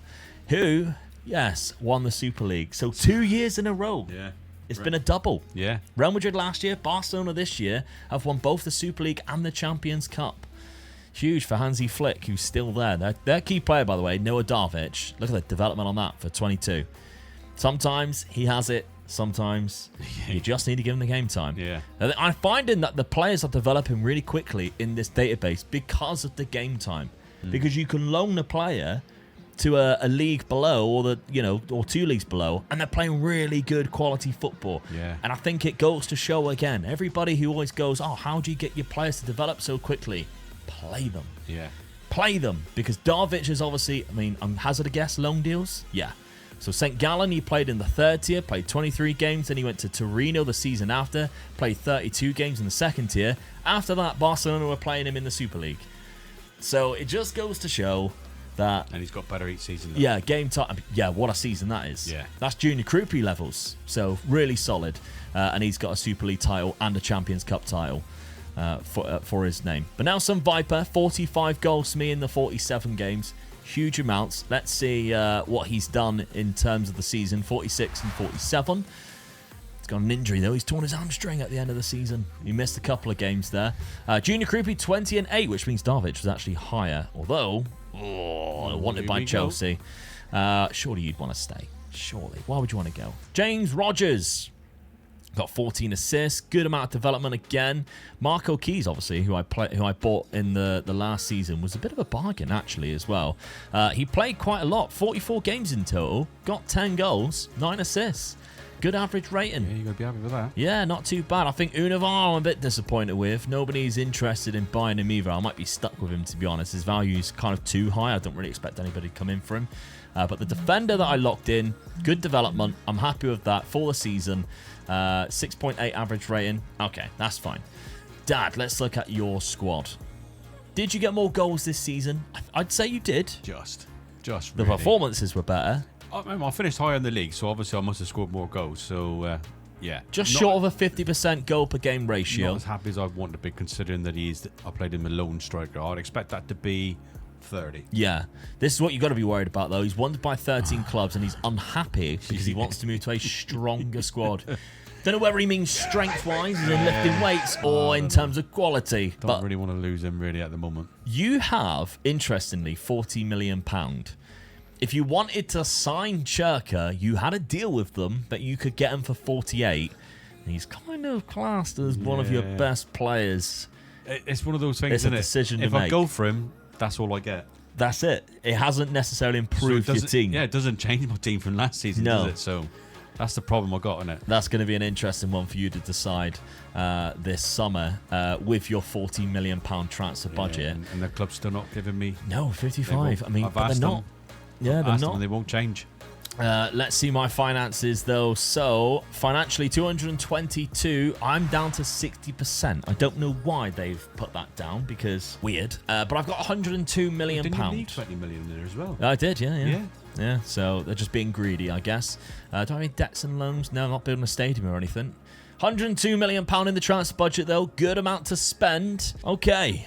It's starting to heat up a little bit. That's 2 second-place finishes and a 3rd place. You could afford not to sell anybody. Yeah, and buy just keep 2 developing, good players. yeah. But the Super League race is well and truly on. Dad is already catching me up, though, so I kind of need to put my ideas up if I'm eventually going to stop flirting with the trophy and win one instead. Season 6 once again saw me brush closely with lifting the first trophy in the Super League Challenge, but Dad was close behind me now. And it does kind of feel that the head start I had on Dad to win the Super League might be running short. The one big advantage I have right now is that Dad's finances are crippling his chance of selling any players, as he only gets half the money to then buy improvements. Dad still went out of his way though and purchased a main striker to partner Thierry up front, but as good as he looks, he wasn't his first choice. That's because his first choice signed for me instead, as Marian Bakir signs to Malmo for just £20 million.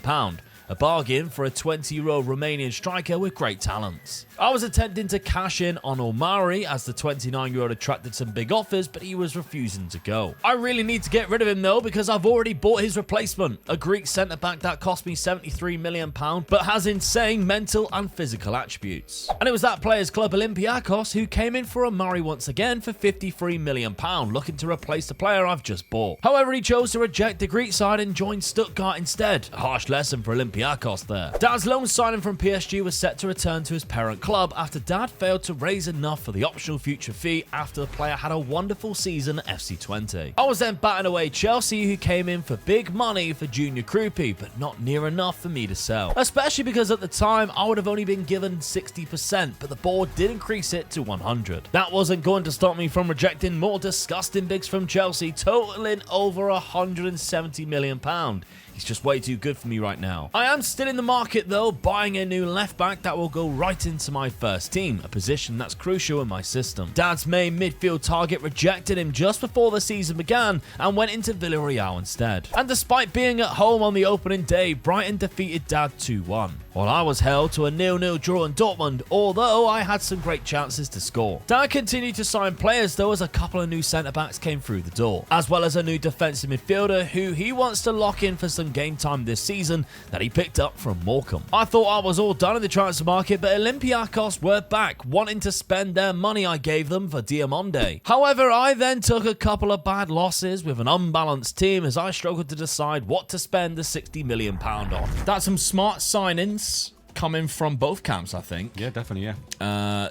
For good prices too. I mean, the beauty about this database is that the likes of Morecambe will be playing probably Premier League football and are developing cracking players back in England while the Super League is happening.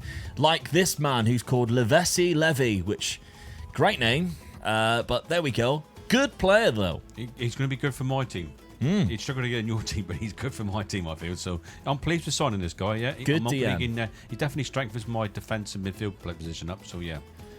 We've also got a couple of a free transfer in Ernesto. Yeah, he's a young lad, so I'm hoping that another defensive centre back for me, sort of just strengthen that position up if I'm getting injuries, really, more than anything.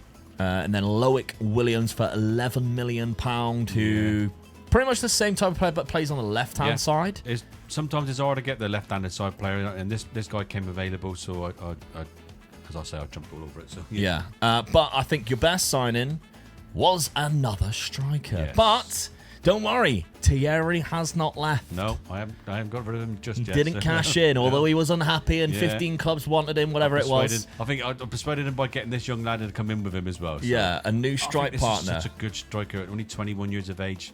He's got a lot going for him already. That's what I like about it. So, yeah, I'm pleased with this guy. Left-footed as well, and 17 and 13. And you were saying, that's what I expect him to be. So, I'm pleased with his start as well. I'm pleased with that. 5 assists. Yes. It's cracking. Which means, of course, you have to have changed your tactic to 2 up top. And you have done so. Yes. Very similar to last season, just moving a player up. That's right. That's all I've done, really.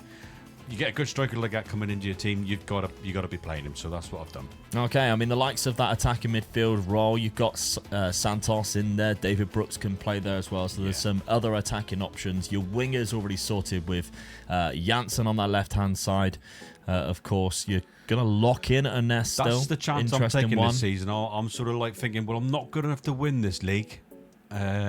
But I'm good enough to finish midway again. Yeah. So I'm going to lock this guy in and try and progress him and bring him through. I can't buy the centre defenders that's automatically world class. They're not giving you the money, are they? No. So I've got to build this guy. So I'm taking a big chance. It's a critical position, I feel, for taking a chance, but I'm going to take it. Okay, that's fair enough. In terms of the transfers that I brought in, as we mentioned, that critical position, I am in the position of spending money. I did last season, this is or actually it was there with Jose Miguel. £58 million. This one was a little bit even more expensive from Olympiacos. This is what you get, though. But, I mean, the mental attributes, the physical attributes are there. Again, both feet. Both foot. So you got 2 centre defenders that got some very strong on both feet. Yeah. Oh, yeah. That's the difference. Really good. Of course, they get injured for 2 to 3 months. Every time I make a new signing, they always get injured at some point at the start of the season and miss a few games. But nevertheless, it's a good signing anyway. And then the rest of the players that I brought in, only 2 more. And again, it's one of those situations where it just feels I'm just improving a position at a time now. Instead of building a squad, I've already done that. I sold Diamonde back to Olympiacos. I don't know about that signing now. I don't know whether I'll regret it or not, because I sold him off the back of 60 million. I can bring in a player who can improve instead of Diamonde, and I couldn't find anybody better. What I ended up doing was bringing in Nunez, who just fills more positions. So I kind of did what you normally do, Yeah. and what I normally am quite critical of what you're doing. So I don't think he's a better player than Diomande. He's actually older as well, which £58 million for a 31-year-old. No, you wouldn't have. Yeah, that was my bad, to be honest. My bad. El Haj Malik Diouf, though, from Slavia Prague. Well done. Yeah. I mean, it was El Haj Diouf, wasn't it? From Bolton. They just added Malik in the middle. Sure, yeah. From Senegal as well. I mean, he plays a very good left-back position there. What a player. Physicals, he's a beast, isn't he? Yeah, what a player. I mean, 10 games already, got an assist and a man of the match. Yeah. And he comes straight into my side, and I'm not locking anyone in this season. Nobody is being locked in. Nobody's being held down at their will to be forced to play football matches for me. No, kind of letting them all of them kind of play out and battle it out together. But it is weird how it puts Bakir up there instead of Nelson Viper. And I'm a bit like, oh, really? So, I mean, Bakir comes in for £19 million, which was my first signing of the window. And he goes in first. I mean, he has... And he's only got 4 in 12. He's only started 4. Only started 4 games. I don't think that's that bad. I don't know. He's faster than Viper. He has better attributes all round than Viper. But the goals that Viper's been scoring has just been disgusting amounts. Yeah. So I don't really know whether to trust it or not. I mean, you haven't locked them in, so No. really, at the end of the day, they footed it out. Whoever starts scoring goals will be in the team. We'll play more. Yeah. Let's look then at the schedule so far. We're on my schedule. A lot more losses than what I am usually getting. And draws. I am surprised with that, yeah. If you think last season, I was unbeaten at the The start. last result is the biggest shock I think. Yeah, I got absolutely done at home. From quite a good PSV side. You can see some of the players there. But 2 draws back-to-back. I mean, one of them was away to Barcelona, who's just won the double. That's a good result. Yes. And I then mean, you do even that. the Bayern Munich's a good result, I think. Yeah. But yeah. I mean, to be fair, I would have took PSV. all of these being red if it meant that I beat Rennes. So we're all good in my books. I got PSV, that's revenge a on big Tottenham result. after they knocked me out last Yeah. season. Only just losing to pain. both Real Madrid and Man City. It is what it is. I'll hopefully...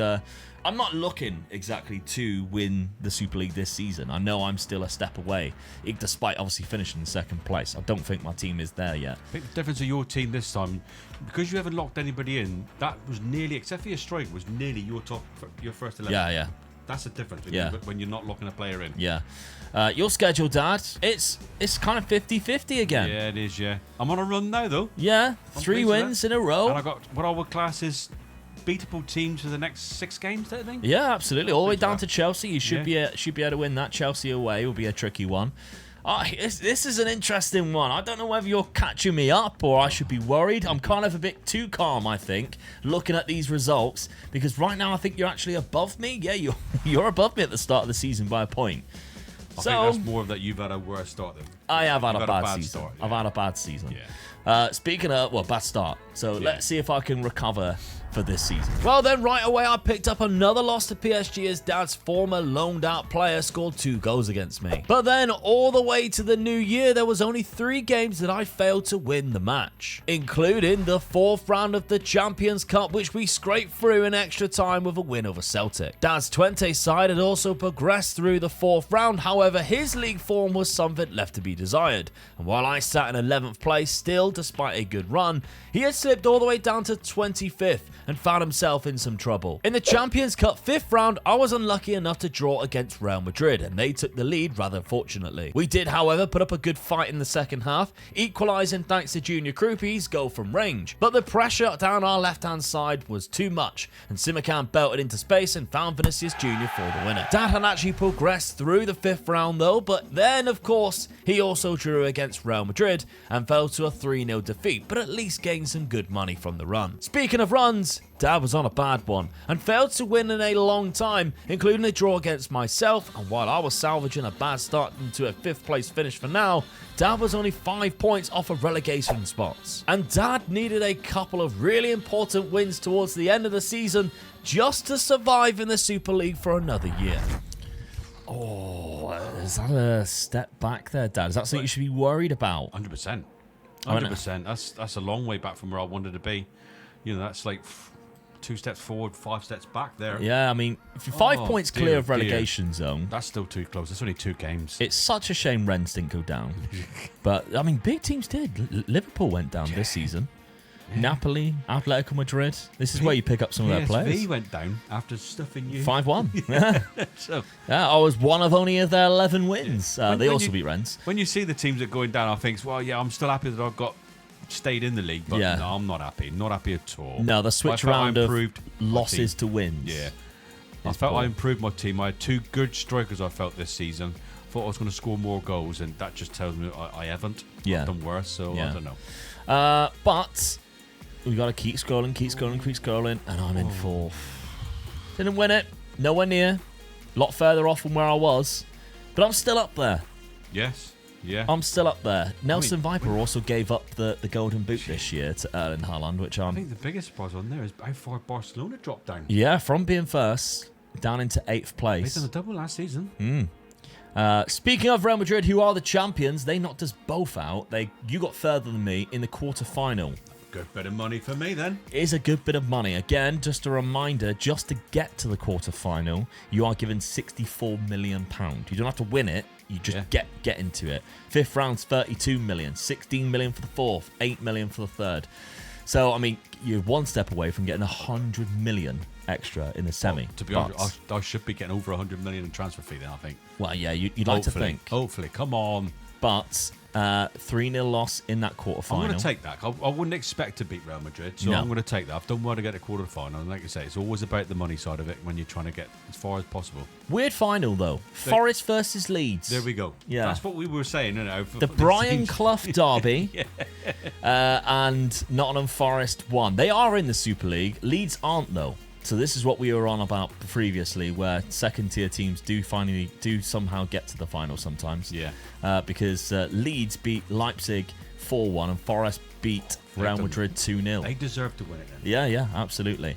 I was only getting to the 5th round where I was eliminated by Real Madrid while you were knocking out Spurs. So there you go. Yes, you wanted to see good finances. 156. It's the highest peak I think you've had. Yeah, 156 was the highest. 159 is what you've got to at some point. 55% is still there. Wouldn't change it, would they? And you've only got 74 million. So you wanted over 100. I expect to get it with 100 million. Three quarters If there. I'm paying the bills off, hopefully next season they might give me that 100% where I can just start offloading the Yeah. baggage that I'm carrying at the moment. Yeah. Let's look at your squad then. Goals. Hassett got the most this season. So it was a good signing. Yeah, definitely. I mean, for the price as well, you think. 22 league goals in 45 games for 27 million. That's pretty I'm good. pleased with that. For his first season, he's got a little bit better as well. I mean, his physicals are really good now. Yeah. So, yeah. Still disappointed Roman with him, Thierry, though. yeah. I'm wondering what's going on here, you know. And to be honest with you, if I was getting the 100%, he would look at Yeah, he'd be gone He'd be for me. going. Yeah. He'd be going because he's not scoring enough Especially goals if it's for me. close to that number. That's right, yeah. I'll be And you're selling him to Spurs. Yeah. Yeah, only 12 goals is not I great, feel is I it? could get someone in just as good as him for less than that. Yeah, our scouts are doing a good job of Yeah. finding us quality players. You locked in 2 players, speaking of. Levy was one of them. Bit of development there. Not as much as what I would have been. open to. Yeah. No, in that position, they usually sort of develop a little bit quicker in that position. And then Ernesto, was that a bad move? Yes. Because obviously where you finished suggested that you could have done without that. Yeah, I conceded too many goals, and he didn't progress as much as I'd like him to Yeah, the progress. risk didn't pay off. No, 100%. So, if I was getting 100%, you'd be gone as well. Yeah, yeah, 32 million after a free transfer. Yeah. Let's see then. My goals only 39. Come Only on, 39? Nelson, what are you doing? But at the same time, he had to kind of beat off of Buka, who started off well but only got 6 goals throughout the rest of the season. Junior Krupi got 14. Nasi Univar had a better season. Conor Bradley had a good amount of assists there. I'm disappointed in that. I think I needed a better season there. James Rodgers' development has been better this year. Absolutely. Yeah. Physically, way better. Mentally, a lot better. He's turned into the player that I was hoping he would turn into. So, and clubs are looking after him. 102 I'm million. interested to see as well your 2 centre defenders, the 2 young lads that you got in. Yes. What are they like now? So 35 games. I mean, I'm never going to be able to pronounce that. The Greek player that I brought in, still kind of just as good. He's got a little bit more room to develop a bit more. Yeah, as still well. got some room there. Yeah. And then the other one, where is he? Jose Miguel, right next to him. 46 games he played. Again, looks good, and a little bit of development in terms of physicals, I think, have gone up ever so slightly. Yeah. It's going in the right, but he was that good anyway. Yeah. That's the thing. You can only prove a little bit. Yeah, I when you're mean, that good. we can see the position's gone up by 1. The vision's even gone up by 1. So he's a bit of a ball-playing defender as well, which I like. He'd walk so into anybody team. yeah, and some of the individual coaching summaries, I mean, resolute characteristics, that type of stuff. All of these I'm happy with. Yeah. We're all good in that terms. I've only got 60 million. Financially, they're giving me 100% again, which is good. But I thought I'd get more considering I'm nearly £200 million in the bank. Yeah. But I mean, that's what it is. It could keep down to the wages. I mean, are you high on your wages or something like that? You don't know, do you? Yeah, possibly. Because you got top players in, so you're paying top money. Yeah. Speaking of top money, though, all the players now that we need to bring in to improve our squads are going to cost us a bomb. So let's see who we bring in this summer. That began requesting for a higher revenue and was finally given 70% this time round. I only targeted one player that I needed, and that was a DM from Spain that cost £55 million to bring in. That was smart though, and signed Patino on a free transfer, which did help his midfield strength. And he was getting a lot of business done on the same day as 2 new players joined, while he was also selling Mies Hilgers to allow him to continue to bring in better players. And he was juggling around budgets as 2 players came through at once, and he realized that he wouldn't have the money for both, so had to delay Fortunato to raise enough money first. Which he managed to do by selling one of his squad players for £34 million, meaning that he could eventually ask them to confirm the new signing on the left-sided defender to join FC20. But as the new season drew closer, a whole host of bids come flying in for Roman Thierry, and Dad was rejecting them all. But as the season kicked off, my one and only signing scored a beauty against Real Madrid to give us the lead at the Bernabeu. However, just 9 minutes later, and still was only being 1-0 up, he then got himself a straight red card, which definitely changed the game. And by change it, I mean throw it away, as Malmo went 4-1 down to Real Madrid. Could have been worse though. Dad's side was having no luck at all. When we mentioned that player's going to cost more, I didn't sell anybody either. I managed to keep hold of my team. I only bought in 1 player. Well, you're not going to sell your players, so they're good. You got a good squad, Yeah. so you just spend your player on. Like we said, when you get a squad that good, you're going to buy 1, maybe 2 players. You've bought 1. Yeah, 1 player who has the space to grow into a 5-star player, hopefully. He's only 20. I'm kind of happy with it in some ways. He's played a lot of games for me as well. He's bit part play, in and out of the team, which that's what I was hoping he would be like anyway. It was £55 million, which is a lot. But Tejeda, who is the CDM or CM, obviously I'm playing CDMs. I've got 4 players in there who I'm happy just to roll with and let them switch around. But there was no bids. I mean, you can see it there. I am rejecting bids. There's bids coming in for Dennis Seaman as my backup goalkeeper, and this guy here, a left back, who I had some bids come in for him, which was pretty mental. But nobody that I thought, oh, I'm going to go out and buy that player, because that £26 billion, it's not getting you a lot. You have to be very lucky to find players like that. So, and I just lost my backup left back, so I'm kind of keeping him around. I'd have to have bought a backup left back. It seemed counterintuitive to me. So, sticking with it. However, what I'm not sticking with is the tactic. This year we're changing. Yeah. If you think how many years I've gone by playing that narrow free, which is seen here, and I've changed it because, of course, I've got 2 really good strikers, and I've got players who can obviously help up front with them. Nelson Viper and Bucor. He didn't score as many for me last season, but I mean, how good he actually is, and then his value is quite a lot. Nelson Viper in front of you. He didn't play last season very often, did he? No. So I was, so yeah. Let's hope with some game time, he has more games and more goals comes of it. But there's lots of options. Obviously, Keys is still in the squad. He hasn't really developed that well. I'm tempted to sell him maybe after the season, but he's come off the bench and got a couple of assists, so he is playing his part to a degree. But the narrow formation, still the same structure as you can see here backwards, but the front 4 just changed, just going a little bit more attacking. Dad, let's look at yourself then, because you've changed tactic, but let's look at you sold £71 million worth of And I players. must have sold them for a reason. Yeah, and that's because it's Finally, gone up to- they let me have a bit more. A little bit more. The 100%, but it's a little bit more. Yeah. So I had a lot of dead wood in my team. I had cleared out, got a bit more money in, so I was able to spend a little bit more money. bring in improvements. Yeah, that's what I was trying to do more than anything. Really. Yeah. There's one obvious one there that I feel was a big improvement. My big Yeah. money on. So yeah, this is what I'm going with it. So yeah, £75 million on Breno for Terra. I was conceding a lot of goals. So I'm hoping this guy is only 22. He's a good player. I'm hoping he's going to sort of like just sew it up a bit more. Very reminiscent of the two centre-back signings I made. Yes. I think Yeah. going for a smart player who can play, who has the capabilities of Yes. getting better, and he's going straight into your first team. Yeah, he's got it really. So a bit of growth maybe. Yeah. You might see a fantastic player there. And I've got the other young guy who will sit right behind him if he gets injured. Ernesto, yeah, you had last Yeah. season. Yeah. Charlie Patino on a free was a good signing, I think. I mean, he's actually a really good player for you. So Yeah. that's a nice little signing. £19 million on a right back, can also play left back. Again, it's smart signings because of the amount of positions that they actually can play. Fortunato, 15 million. Left back and centre back. Yep. Iker, which I think is going to be a really good attacking player for you With because the look two at I've that. got up front already, this guy sitting in behind him as well could be a good little signing. He's good Yeah. with both feet as well, so that's what I like about this guy. Yeah, it's Not a 30 bad million, price. Not a which bad price. no, in the normal database, you'd be like, oh, that's a lot. It's a gamble. That's good. That's good. And then finally, backup goalkeeper, or does he go in Well, this is in it. Slonina? He's almost as good as my keeper, so I'll let them fight it out. I'm not going to lock a keeper in. I'll just let them fight it out. As you can see, you changed it to a Christmas tree style of Yes. formation. Yeah. Slonina actually goes in ahead of Nubel. But obviously Thierry drops Sit down back into the to shadow striker. Yeah, which he's quite capable of playing. So just sort of helps in the midfield a little bit more. That's what I'm hoping for, really. Yeah. As well as getting him obviously going forward and helping the striker. Yeah, it's a bit of a gamble, but I've got to do something. I've got to get back up that league table again. Yeah. So schedule-wise, then, I mean, it has been bad the last 6 games actually.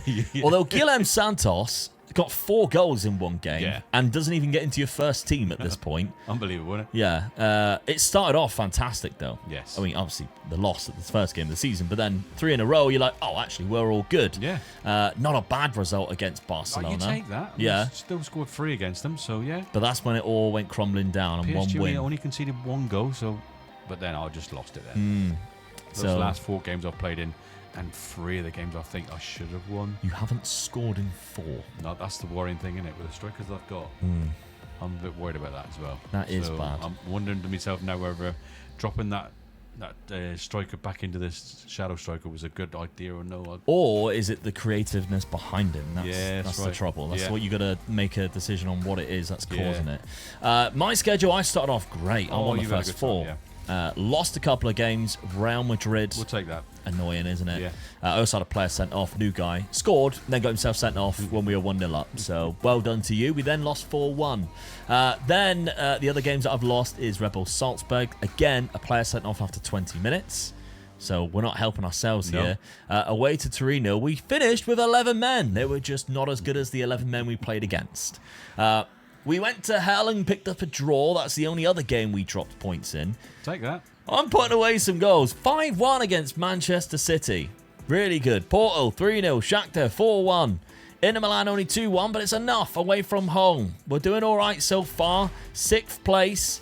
I'm only 6 points So behind Real Madrid. You're not that far behind them. No, anything can happen. Yeah. Neither of us have played the second round yet of the Champions Cup. One of us surely has got to get to a final at some point soon. And that's when the challenge really starts to kick off, because I've been meandering in this area for so long and haven't done anything for a while now. Yeah, don't go further down. Let's not show the rest of the league. Where are you? Where are you? Oi, you're even behind the Rats of Rennes. No. All right. I'm only a point away though, so I'm all right. Let's crack on then. Let's see if Dad can survive, no. and let's see if I can really put up a title challenge. Thankfully for Dad, the form of his new striker greatly improved, which helped his team, even scoring 4 goals to win the game in the 3rd round of the Champions Cup. A competition that I was eliminated from against Stuttgart in the 4th round while Dad was beating Leicester after extra time. And I was doing well until a very bad December see me drop crucial points and sat me back 13 points behind the leaders Real Madrid. Meanwhile, Dad was still flirting with relegation down the bottom end of the table. A huge victory in the Champions Cup 5th round though, as Dad's Twente side battered Brentford 5-0 to go through to face our road friends, who yet again in the quarterfinals knocked Dad out 2-1 with 10 men. But this would allow Dad to focus on the league as he needs to, knowing that he plays me on the final day of the season while I'm sat in 3rd spot. And he is just 2 points away from the drop right now and needs to end the season well. And on the final day, both teams brought it and flexed their attacking muscles to the point where goals were flying all over the place in a game of the season contender, where neither team would decide to defend either. But how would this 5-5 draw affect both ends of the Super League table? Super League. Porto snatched 3rd place off me in the final game. Yes. I'm annoyed by that, but I'm nowhere near Real Madrid. No. I'm just not catching them. Not catching them at all. And Nelson Viper, to his credit, is still doing it. Then with Barcelona just keep taking it away, don't they? Yeah. I mean, Barcelona dropped down to 9th again. Yeah. They're just like all over the place. One season they're good, one season they're Your not very striker good. must be thinking, what have I got to do to win this league? Oh, no, you must be fuming. But, Dad, it's not relegation battles, It's still 7 not good points enough, clear, though. but it's still not good. not good enough. I don't know. I felt I had a better squad this time. I expected at least 17th. Yeah. I expected to be there. That's just disappointing. Yeah, it's one of those ones where you're kind of wanting your players to get better. Yeah. And they're just not bringing it yet. The development is not quite there. At least probably 4 top players in my team. Yeah. I've got a feeling once they give you 100%, we're going to see a brand new 20 side. I think that's just what we're waiting for. We're just waiting for them to give you 100%, and then you go, oh, finally, right, you're gone, you're gone, you're gone. Definitely, yeah. Like Vince McMahon firing everybody. It's hard to improve a player. You know, you need a player a certain caliber. This is a certain price. You sell that player, and you're only going to get that much for it. You can't improve it, can you? No, that's it. I'll be silly if I do sell me top players, really. Yeah. I mean, you never really recovered. We were very consistent as to where we were when I was 3rd or 4th the whole season. You were very consistently in between 28th and 35th. Yeah. Which is relegation zone, by the way. That is relegation zone. Just touched into it, get out of it, and just stayed there, didn't I? 33 and down. So if you're looking at the last time that you were there was match day 20, and then you were flirting around with it, just stayed away. But okay, there we go. In terms of the Champions Cup, you got further than me this season. Quarter-final by Real Madrid. One of us keeps facing them. I just can't get past Real Madrid. No. I get so far and I think, oh yeah, I'm doing well. Real Madrid comes up and you think, oh, Oh, never mind. Semi-final, they actually lost to PSG, which meant it was a PSG versus Ipswich final, and it got to extra time as well. So fair play to Ipswich, who are in the Super League. Where did they finish? They finished in 25th. Sergio Ramos is their manager, by the way. That's brilliant, isn't it? I love it when it gets to this point. You can see players become managers. I didn't even get as far as the quarterfinals. Obviously, 4th round by Stuttgart. I lost after extra time. They are also in the Super League. They finished in 33rd, which meant that they are the first team to go down, or the last team to go down there. So they are now in the 2nd tier. But yeah, I lost to them, so that's disappointing. We're on Malmo. Let's look at the squad. Goals-wise, there's only one man we're expecting to see at the top, 46 and 46. Again. Although I am now playing 2 up top. Bukur only got 16. What is that about? He's not as good as he looks, is he? No, he's just not scoring the goals as I expect. You just look at that and you think, yes, get him in. That's my main striker. He ain't doing it. No, he's not scoring. And even like his cons aren't that bad, although that might be the reason why. Doesn't enjoy big matches. We're in a division. You're playing big every matches. Game is the big match. That might be the reason why. Yes. So maybe I should have looked at that. And that's sometimes you got to look at things like that, and you just see the attributes. I haven't seen and you just that go before, for it. so that's a new one for me. Yeah. So you learn every day's a school day. Don't tell him about stuff like that, do I? No. It's because I just always forget. James Rodgers, though, he is wanted, and it's one of those situations where do I want to look at cashing in on him when he's worth 127 million? If a club is willing to pay over £100 million for him, because I am rejecting bids for Junior Krupi, which was close to 170 million. Yeah, you did, didn't you? Yeah. So it was. I think the difference is that player, you just think, oh, I can't afford to lose him. No, he's too good. You're not going to find another player like that. You think, I can afford to lose him. Yeah. You could change your formation or even get as good of a player for less. I wonder if he's on my shortlist. There was a player that I had on my shortlist. Yeah, I have. He's moved. This is the trouble. Yeah. I had him on my shortlist in the off chance that I lost Junior Krupi last season, and it's this guy. Very similar type of player. In fact, if you go by comparison with Junior Krupi, they are almost identical players. Junior Krupi is just slightly better in a couple of things, but he's better attacking in vision. How much is City buying for then? City bought him for 80 million. There you go. So if you got 100 million for that other guy, yeah, he would have been a better replacement. A good replacement for him. Same age virtually. Yeah, but yeah, attribute-wise, again, it's very similar to Junior Krupi. You can see Junior Krupi probably tops it in terms of physical attributes, which I value higher in this. That's keeping the same tactic then. Both those players beyond your striker. Whoa. Yeah, I just never raised enough funds to get him. But James Rodgers being available, being wanted this season has made me think, oh, if I can find a player like that, then I would cash in. But he's already gone. I'd have to find another one, unfortunately. And my transfer budget, you could buy if you wanted. Yeah, my transfer budget, 65 million. So it's not giving me enough to buy a player like that outright. I'd have to sell a player. Although I do get 100%, as we've already discovered. Dad, yourself, and your squad, 26 goals. That's better. It's better, but that's why I'm at the bottom of the league virtually. So Hasek, who has scored quite a lot. Roman I'm not going to be Thierry's pleased dropped that he off, scored, but I've got no one helping him neither, have I? No, really? Roman Thierry's dropped off, and he is also wanted by Milan. I wonder how much money Milan's got, because they want both of our players, and they have 45 million. They can't afford either of them. No. So I don't think we're going to be selling them to Milan. No. Unless they sell a couple of players. But nonetheless, 26 goals, 13 from Guilherme Santos, though we did get 4 in one game at the start of the season. That's where you think, oh. Yeah, and only got you a point out of it. Your transfer budget, you got more than me in the budget, £79 million. But you still only got 70%. But I feel like you can ask them now. Yeah, they might up it to 85. Yeah. Hopefully they will do. Yeah. As long as it keeps going up.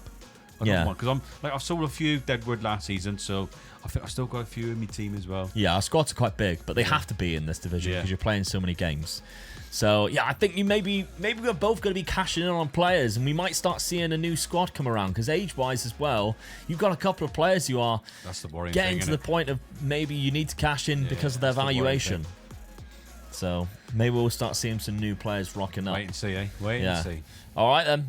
This summer's going to be an interesting one. Make sure you don't miss it. Right now, we are about to enter season number 9, and neither side have won either trophy. Going off history, though, I have been banging on the door for a while, whilst my dad has been trying to catch me up. Financially, he's been crippled by his board, and they are now giving him 85% of any sales. And he's straight on the hunt, asking his director of football for transfer recommendations, and he's actually come up with a banging suggestion for DM. With dad immediately bringing in the South Korean for a whopping total of £88 million, but probably worth it by looking at him. I, however, have decided I need a new striker, and Bures is my main target and has a decent release fee for how good he is. This is off the back of my current striker, Bakur, underperforming and having interest in him, which I'd like to explore after finding out he doesn't enjoy important matches. I took a gamble signing Bures before selling Bakur though, and I'm happy to bring him to the club either way. What I'm not happy with is, despite there being a lot of interest for Bakur,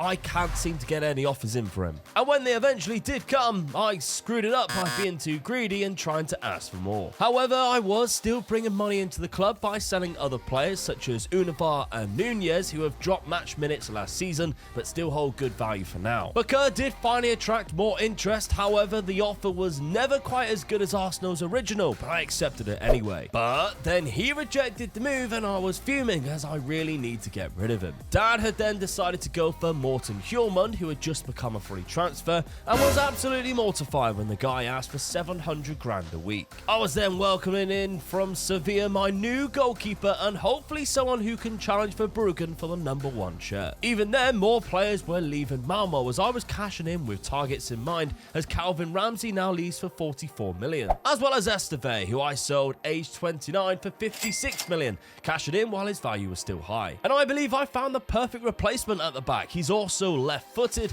and at just 22 years of age has a buyout clause I cannot resist. And he joins the club soon after, a player with mental and physical attributes of a world-class player. Dad was also selling players, getting £40 million in for Carlson now that he gets a good amount of revenue, helping him raise enough money for another world-class midfielder. The type of player that Dad's been targeting this summer has drastically improved his side. I had money though burning a hole in my transfer pocket, so I bought in a fullback who can play both sides, and I spent big money on him too. And we have some good news about Bakura, as he has finally left for about £56 million. As well as a bid for Sinistera, who, remember, I got on a free transfer a few seasons ago and never played wingers, and I sold him for nearly £100 million. When the season started, however, I was not smiling, as it did not start very well. And so, with a change of tactic, taking a leaf out of Dad's book, I racked up 2 wins, and we have a tasty run coming up, including Dad at the end of August. But let's just say that Dad's new midfield couldn't stop the onslaught of my wide players provided my new strike force. Well, Dad, you couldn't handle my change of tactic. No, I'm a bit disappointed really, because that's a loss for me, and at a good stage where I felt I came into that game on a real good run, so I was sort of had fingers crossed with that. I was hoping for a draw or even better. Well, you say in a good run, as you can see, you're unbeaten, in fact, across the whole of the month, other than the first game of the season. So, yeah, I mean, you were travelling back up the table after quite a poor start, but unfortunately, I've stopped you in your tracks there. And there's actually a couple of new sign-ins since as well, and one of them even scored in that game. So a lot of the transfers we've already covered, but Benkoff was one that came in quite late. Now this guy is quite impressive as well. Decent physicals, 19 for composure, 18 for finishing. He's quite good, isn't he, the Bulgarian? He's very good, not quite good, very good. Yeah, he's scored a couple of goals already. He got 25 goals last season in the 3rd tier. So he's got to step up into the Super League, 2 tiers, but so far so good. He looks like he can handle himself there. But I also spent another £63 million on Alfredo Vidal. Now, this was a big summer for me, arguably my biggest summer, and this guy comes in. Annoyingly, I'm not playing that role because he would be good for it, but this is the role I'm using. So I might have to try and train him into that position and see what he does, or he drops into centre-back, but I'm not too keen on him at centre-back, especially with only 4 jump and reach. But he's a very good centre midfielder. £304 million on the outs. Sinistera was the biggest amount of money, of course. The winger that I got on a free transfer, selling him for nearly £100 million. Really good business, to be fair. Esteve going as well for £60 million, player I don't really intend to use. And Marian Bakar, I finally got rid of him. Yeah.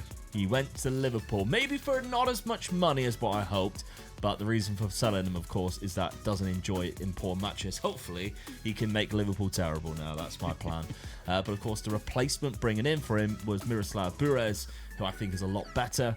And I'm hoping can replace him well. 22, that's criminal. So that's 2 really good strikers that I've brought in now. I'm worried. But the other positions on the pitch, I've got myself a new goalkeeper. I'm not going to nail anybody in here. Him and Verbruggen can kind of fight out between them. Another good centre-back from Greece. I've got a couple of them now. This guy's actually left-footed as well, so he fits in perfectly. Henry Song was £90 million, but he can play on both fullback positions and probably be my best player. And then Remco van Rijn, more of a squad, more of a backup player, plays in behind and up front because I'm using both those positions. He's picked up an injury, shock.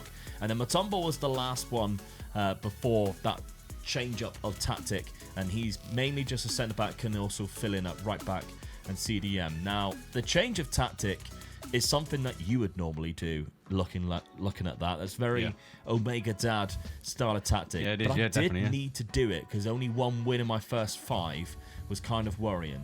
I've managed to really salvage that. Yeah, definitely, yeah. Just the loss to Manchester City at home, but the rest of the results have been really, really good. Dad, looking at your transfer window, though, it wasn't as busy as mine. In fact, it was quite a quiet one for you. You sold Kasper Karlsson for £40 million.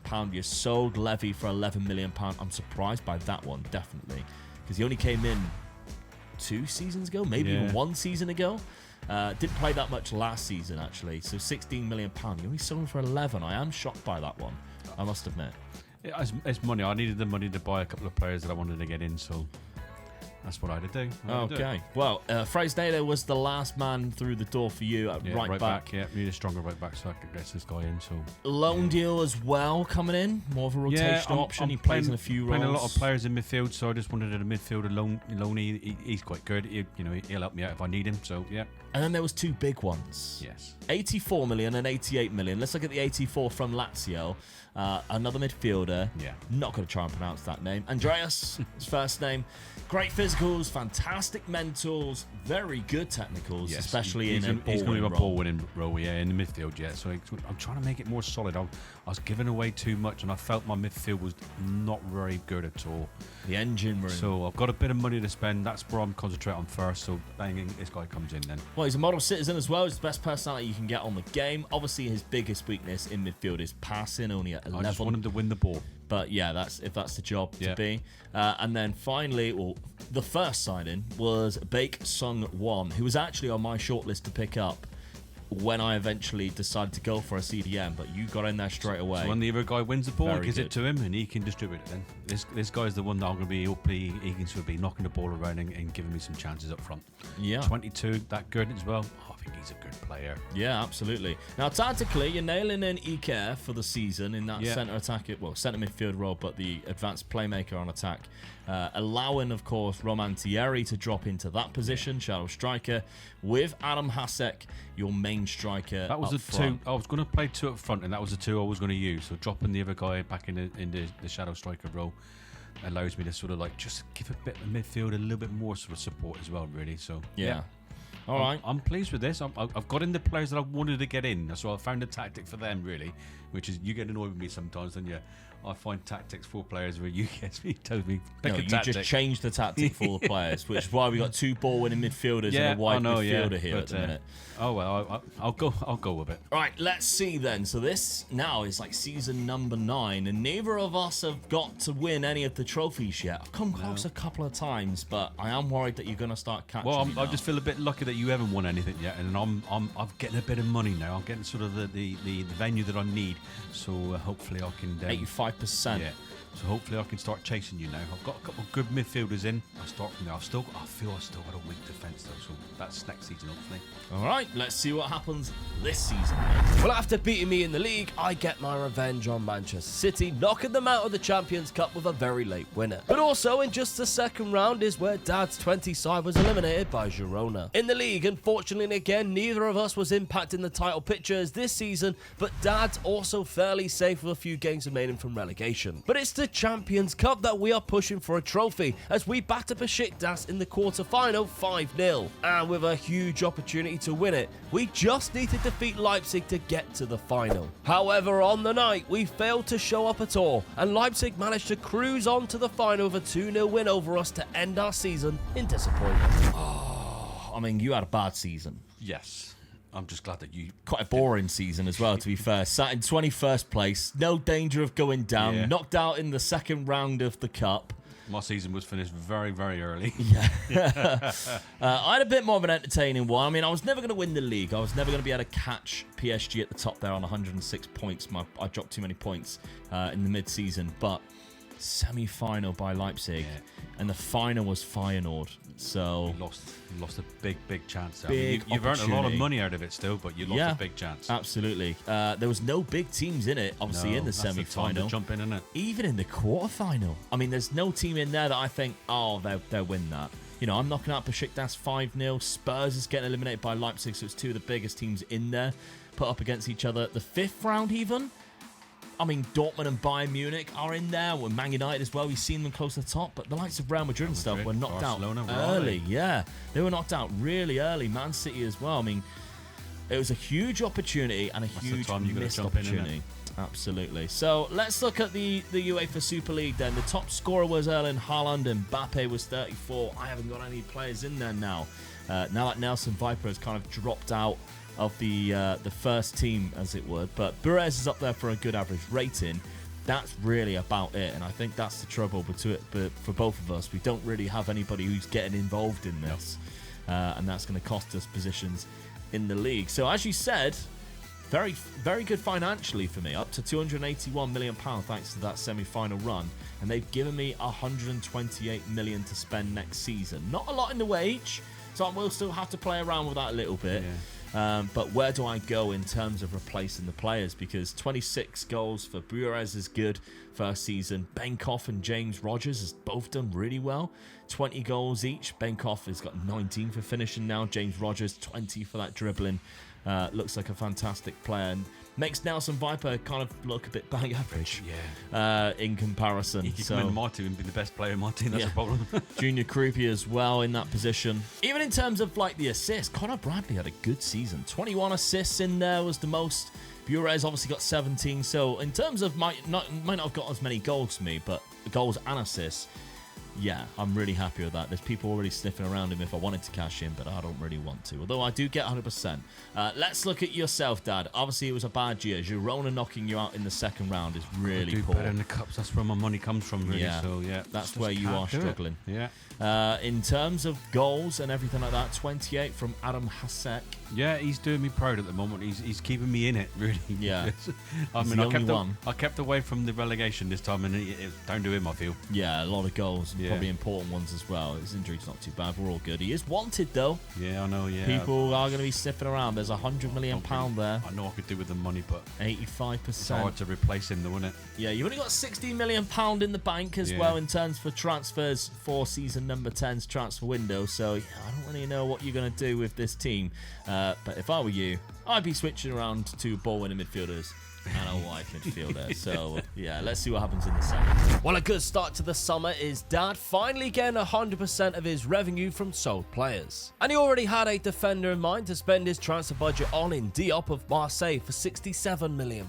But Dad wasn't the only one shoring up his defence, as I brought in another world-class fullback in my quest for trophies. Selling my now second backup left-back Diop for £58 million. And spending it on another world-class player, this time for my defensive midfield, £110 million, but I still think he's worth it. Dad is also spending big on fullbacks as well, a really good attacking one that could be a great addition. However, Dad's been forced to make tactical changes because the season has started and Dad is without a win in his first 6 matches, drawing only 1. So he switches to a 4-2-3-1. And I think those changes were wise, and Dad's side went and beat Liverpool 3-0, winning 2 games in a row, but will it continue that way? Alright, Dad, after those couple of games, you cannot get any type of consistency at the start of the season. I'm Losing really the next 2. yeah. Winning, I mean, you just beat Feyenoord 4-1. They got to the Champions Cup final, I think, last season. Against Leipzig. So, I mean, when you look at it, when I do win well, but I just feel am I just too attacking? I don't really know at the moment. I mean, I don't think you are. I think this is way better than the tactic you had last season. Yeah. There's a lot of attacking roles, but they are only up front. The support is obviously coming from the wings. You got 4 defensive-minded. I mean, you never change the keeper from sweeper keeper on attack. I don't think I've ever seen you select anything other than sweeper keeper on attack. But yeah, these 4 are set to be just defensive. I felt that with the 2 in the middle there, that I got a very strong sort of like defensive midfield and back 4 really. So I was hoping that would just do the job and allow the rest of the team to sort of just attack. That's what I was hoping for, really. Yeah. But it didn't work at the moment. No, let's look at your transfer window though, because you have spent a bit of money, £116 million. Yeah. 43 went out. A few insignificant type of players, maybe I squad tried to get rid players. of players that I wasn't you've replaced using them really. well, I think. So Martin McLaughlin, free transfer. I had a couple of good sort of free transfers come in, and this guy's really one good. of them. Yeah. So That is hopefully fantastic. It definitely makes the squad stronger. Yeah. Stefan is a backup keeper. Yeah. Because you needed that, and he's not going to light the world on fire, is he? No. But these 2, definitely improvements. Starting off with the right back that you've brought in. Can also play DM, but it's going to be your starting right back. Left-footed right back as well. That's a bit weird, isn't it? Yeah. So, but yeah, I'll take it. He's a good player, so hopefully he can sort of it just strengthens the defense up a little bit more. Yeah. And then Boubacar Diop from Marseille. Big money being spent. This is I'm really relying on this guy. He's only 22. He's very good as well. He's nearly world class already. So yeah. This is the future, I think, for me. I think this guy will be in my team for quite some time now. Decent, both feet. Yes. Physicals are obviously the most important part of the game on Football Manager. That's we all high. know that I like a player that can play with both feet. So yeah. Yeah, this guy can do it for me. Okay, so I mean, tactically, you're looking at a 4-2-3-1. I think that your team definitely suits that style of play with Iker, Hasek, and then of course you've got great backups, which I think is important. I was I trying to think make your the squad is bigger. building Yeah, better. I was making the squad bigger, so because I feel that's where I'm losing the cup games. I'm coming to the cup games and rotating the squad a little bit, and that's why I'm getting knocked out so early. My squad wasn't big enough or strong enough. Yeah, I think there's just a couple of weaknesses. That is my. I feel that them side two, there. and I'm looking sort of like that could be next season again. So Yeah. I can't do it all in one season. That's the No. problem, isn't it? Yeah, So I haven't got the money to do that. no. All right, then, let's have a look on the other side of things, because I've had a quiet transfer window, but I'm currently top. Yeah. I am currently I'm really top worried of the now. league. So this has been a fantastic start for me. I've only lost one game. After starting off the season with 4-1 win against yourself, Dad, only losing one and only drawing a couple of games, which really you think, I should be winning then. Like Salzburg 2-0, I should be beating them. Porto 2-2. Come on, You're there's 2-0 up in that game. the games that I'm like smashing people. Man City 4-1, Schalke 6-1, Olympiacos 5. Olympiacos have been getting some unbelievable players in this. Yeah. And I just beat them 5-0. So looking at the transfer window, I think I've even bought a couple of players from Olympiacos, and I just sold them one as well. David Roskar was the first signing that I made, as you can see here. The last one was in the August last year. David Roskar was the first one I made for 110 million. It's a world-class CDM. From Slovenia. It's the difference of the two teams at the moment, isn't it? You're Yeah. spending 110 million on one player. I have the capabilities of doing so. Yeah, Yeah. he was at Brighton last year. We mentioned how good Brighton's team were. Yeah. Very good start as well. 3 goals, 4 assists from a CDM. 7.535. Unbelievable. And then Musa Compaore, £80 million for this guy. Left back. Now I've got one on each side who is phenomenal. Yeah. A really good player. Just look at the mentals. Both feet. and the physicals. Mentals are disgusting. Oh my word. The guy is absolutely unbelievable. He's He's mustard. probably going to be the best one in the league, isn't he? I'd say so, yeah. He's Yeah. got to be up there. So, tactically, I'm switching. Now, the tactic I did last season started off to be great, but unfortunately, it kind of tailed off, and I think it was too attacking. I've gone very bog standard, FM meta now. Let's get this league title. And I think I've got to do that. I've been messing around. This is the 10th season now, which means it's my 8th season in the Super League. And Yeah. I finished second twice, and I'm not getting anywhere near the top. I need to go full meta. And this is what I'm going to rock with. So it's very based off of the narrow formation I had previously, but I've adapted it to supply wingers. Do I have the wingers? Probably not. But I think this is definitely the way to go. I mean, Bures plays out there. Do I really want that happening? I'm kind of allowing it. I don't really want to lock him in up front this season. I want to see how it plays out. And Song, who I bought last season, who plays left back, is actually a good centre, well, inside forward. But I tell you who has been playing there quite a lot and scoring goals is Nelson Viper, which I did not realise, but he can play there. Yeah. And as you can see, he's got 8 goals and 9 assists at the start of this season.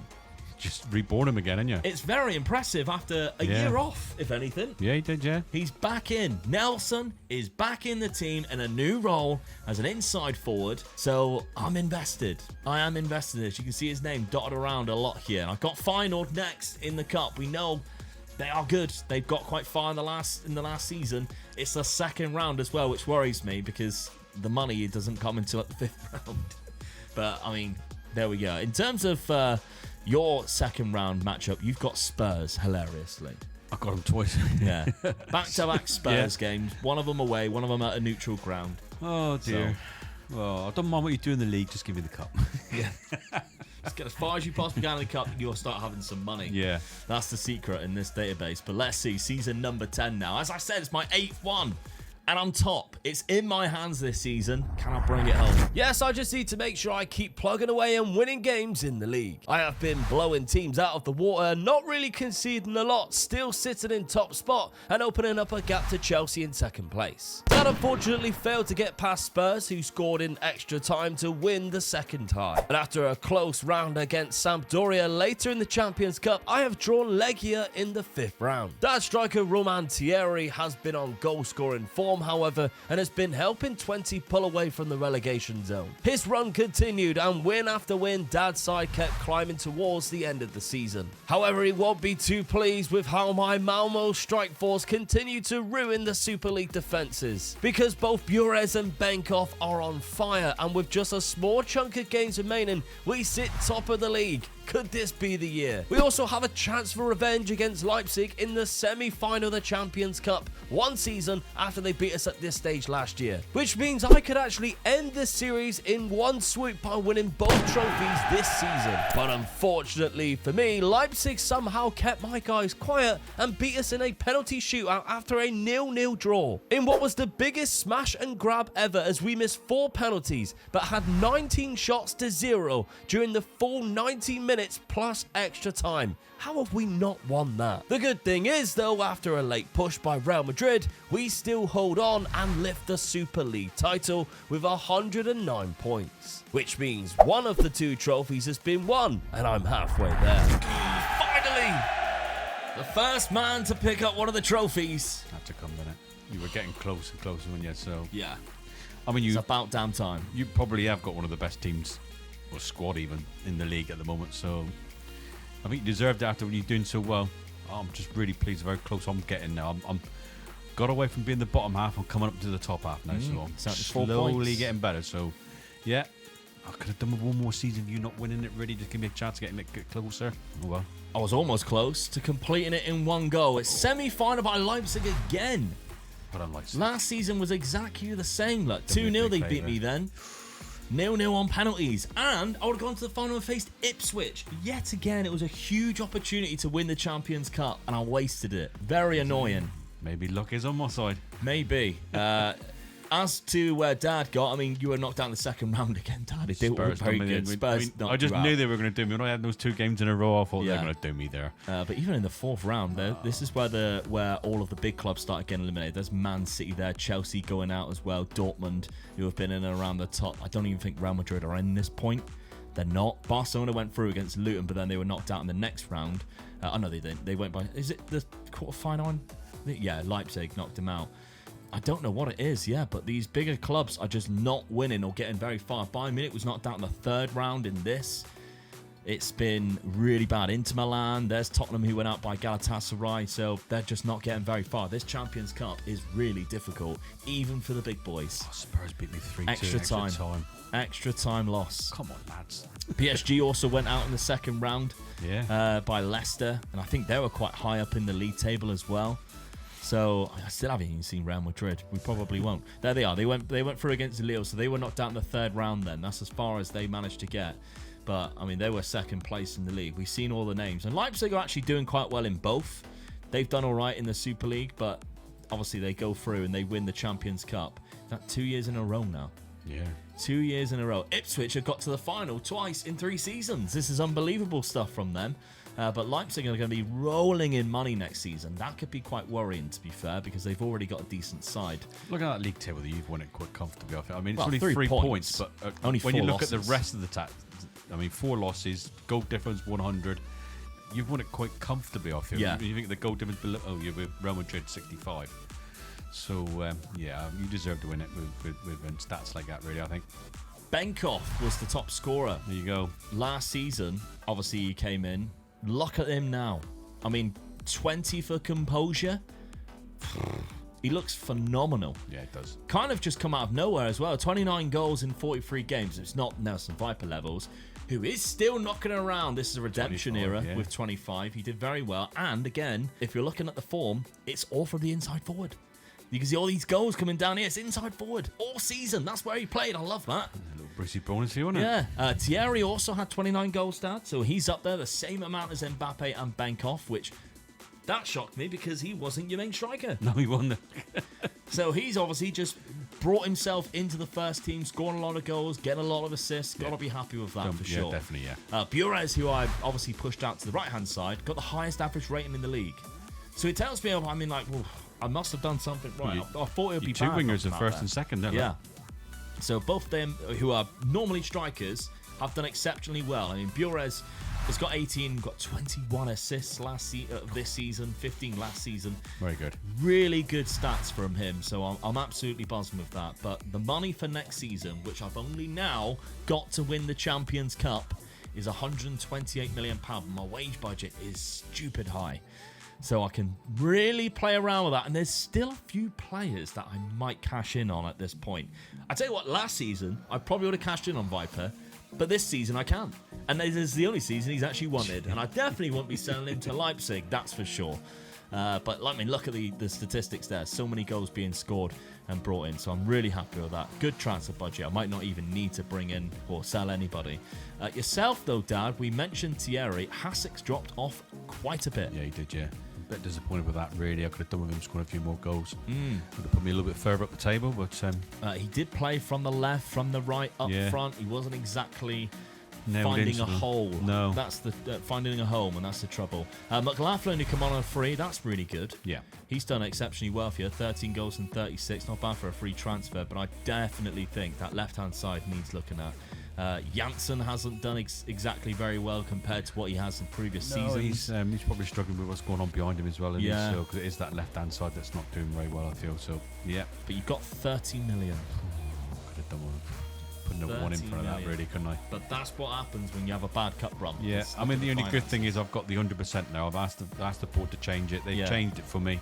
I've got the 100%. So if I do sell a player, at least I'm getting all the money this time. So that's it. If I can sell a couple of players, really, I can try and improve on that left-hand side. Well, there we go. But one trophy has been won already. It is the Super League. Now, it's just the Champions Cup for me, and then the challenge is complete. Dad still needs both, though. He's got to put in a lot of work to get either of them. Finally, after 10 seasons, one of us has won a trophy as I managed to win the Super League after coming close a couple of times. But in the worst penalty shootout possible, we failed to win the double. And the semi-final exit of the Champions Cup means it leaves the door open still for my dad and his FC20 side. Slowly but surely, he is bringing in better players every season, and it's just a good system away from challenging and potentially winning trophies. So this season, Dad is determined to find a better system and has started buying some wingers that may help. But there are some big names you may recognise on his radar that he's targeting free transfers as well as a couple of hidden gems from South America for a cheap cost. He was forced to bring in a left back because he didn't currently have one at the club, outside of a centre back covering the position. He ran into many troubles, however, when trying to sign players needing to delay the transfers before some players were sold, or just frankly missing out on targets who chose to go to other clubs. But his squad size was getting worryingly small. Meanwhile, in Malmo, I was spending big, bringing in a winger from Barcelona for over £100 million, dropping another £55 million on a 6'4" beast of a striker who is so well-rounded and could be a world-class goal-scoring threat. And with other targets spotted, I also looked to sell some players too who would no longer get into my side in the upcoming season. Dad was also selling a player for the same price as £64 million. However, he had only signed the player on a free transfer the season before, allowing him to sign the right midfielder that he had delayed previously, another striker from Argentina who looked great, and a centre-back from Newcastle for £45 million that could add more squad depth to his side, which is exactly what he needs. Just as the season began though, I then spent another £80 million on a world-class left-back with a player that has no real weaknesses. But of course, we clashed against each other on the opening day of the season, and it took Dad just 40 minutes to take the lead. And it stayed that way into the 72nd minute with FC20 in front until Denkov sparked a comeback from a free kick, and then Dad's side just crumbled as Nelson Viper was heading in a second at the back post, and in the 85th minute, it was the substitute Benkov who scored the third and final goal. However, it wasn't such a bad start for Dad, who then went and got back-to-back 2-0 wins against Leipzig and Real Madrid. But would the problem be that he can't win the Super League trophy because I would be the one in his way? Well, Dad, considering the 3-1 win I got your view of the first game of the season, things have actually picked up for you.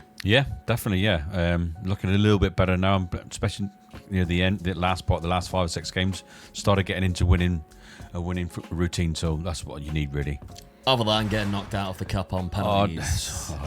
It's the one big thing you want to try and keep in the cup, because that's where all the big money is, and I get knocked out straight away. By Cartagena as well. I mean, they're in tier 2. Dear. Not looking good. No. But yeah, the results are better. You're in 8th place. Considering the start of the season that you had, didn't get a win until your 3rd game. Only 1 win in 4 as well. It was a tricky start. But what I think you've done quite well this season is use your money to go on good gambles. Yes. The 3 players that you brought from South America, none of them cost you more than 12 million, and they're all really good, I'd say. So Yeah. Luciano Blanco, I think, was one of the first ones. He was the first one.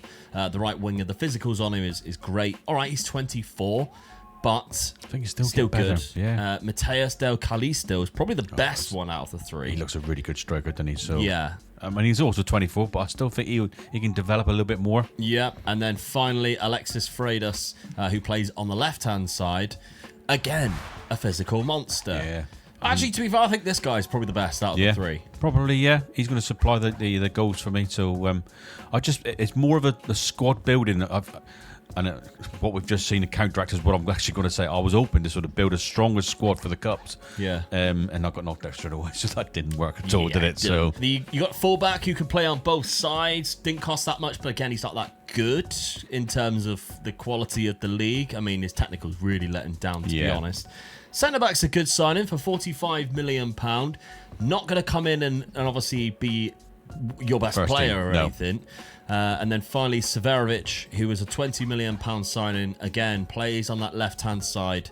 Nothing special. just try to strengthen the actual squad, the depth of the squad up more than anything. But it didn't work for the cups, like I said. But I'm hoping over the season it will help me a little bit more. Yeah, because you I had a took couple of gamble. seasons ago where you didn't have enough players, Yeah. and you were So struggling. I've had to that build it way. up again, and I'm really am gambling that you don't go ahead and win out next season, really, because I needed a really good cup run for the extra money, but I need a good run. I need to get up into the sort of top 5. Yeah. With the amount of money that you can win by winning the games as well, it gives me that little bit of extra that I can buy the next grade player, I feel. Yeah. And I've got a bigger squad now, so I've got a bit of a few players I can actually sell then as well. That's it. Now that you've got a good amount of your transfer or Yeah. your transfer revenue back, then those little signings, which was like 10 million, you could flip next season for 30, 40. Yeah, and that's where You it get a sort of good builds amount up then. back. Yeah. Hasek is going to be nailed into that advanced forward I've got role. to really.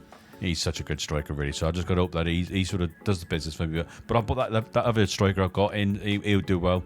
So there's a couple of, that top 3 there are really good. Yeah. I'm going forward. I'm very, very strong, I feel. So Your midfield's probably your best position on the pitch. Those Yeah. two guys in there are absolutely solid. I don't have to worry about my midfield now. No. If I keep to that sort of formation with them two there, I don't have to touch that anymore. Yeah. Okay, let's have a look then and see what I have done. Now, I'm currently top of the league. Only lost 1 game to Sevilla, drew 1 to Benfica, won 11 games already. And you can see some of the wins that I've been getting.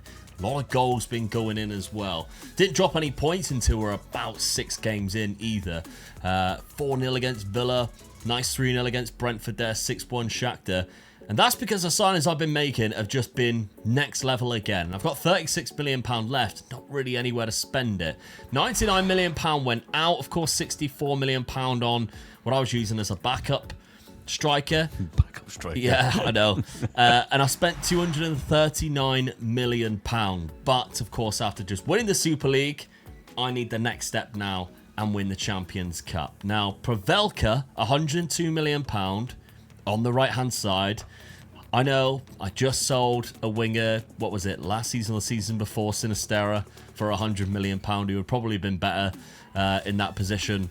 I mean, he looks fantastic, but now Pavelka is £102 million, might be good in there. Dankov, £55 million. I think this is really good. 6'4" striker who's good in the air, great composure.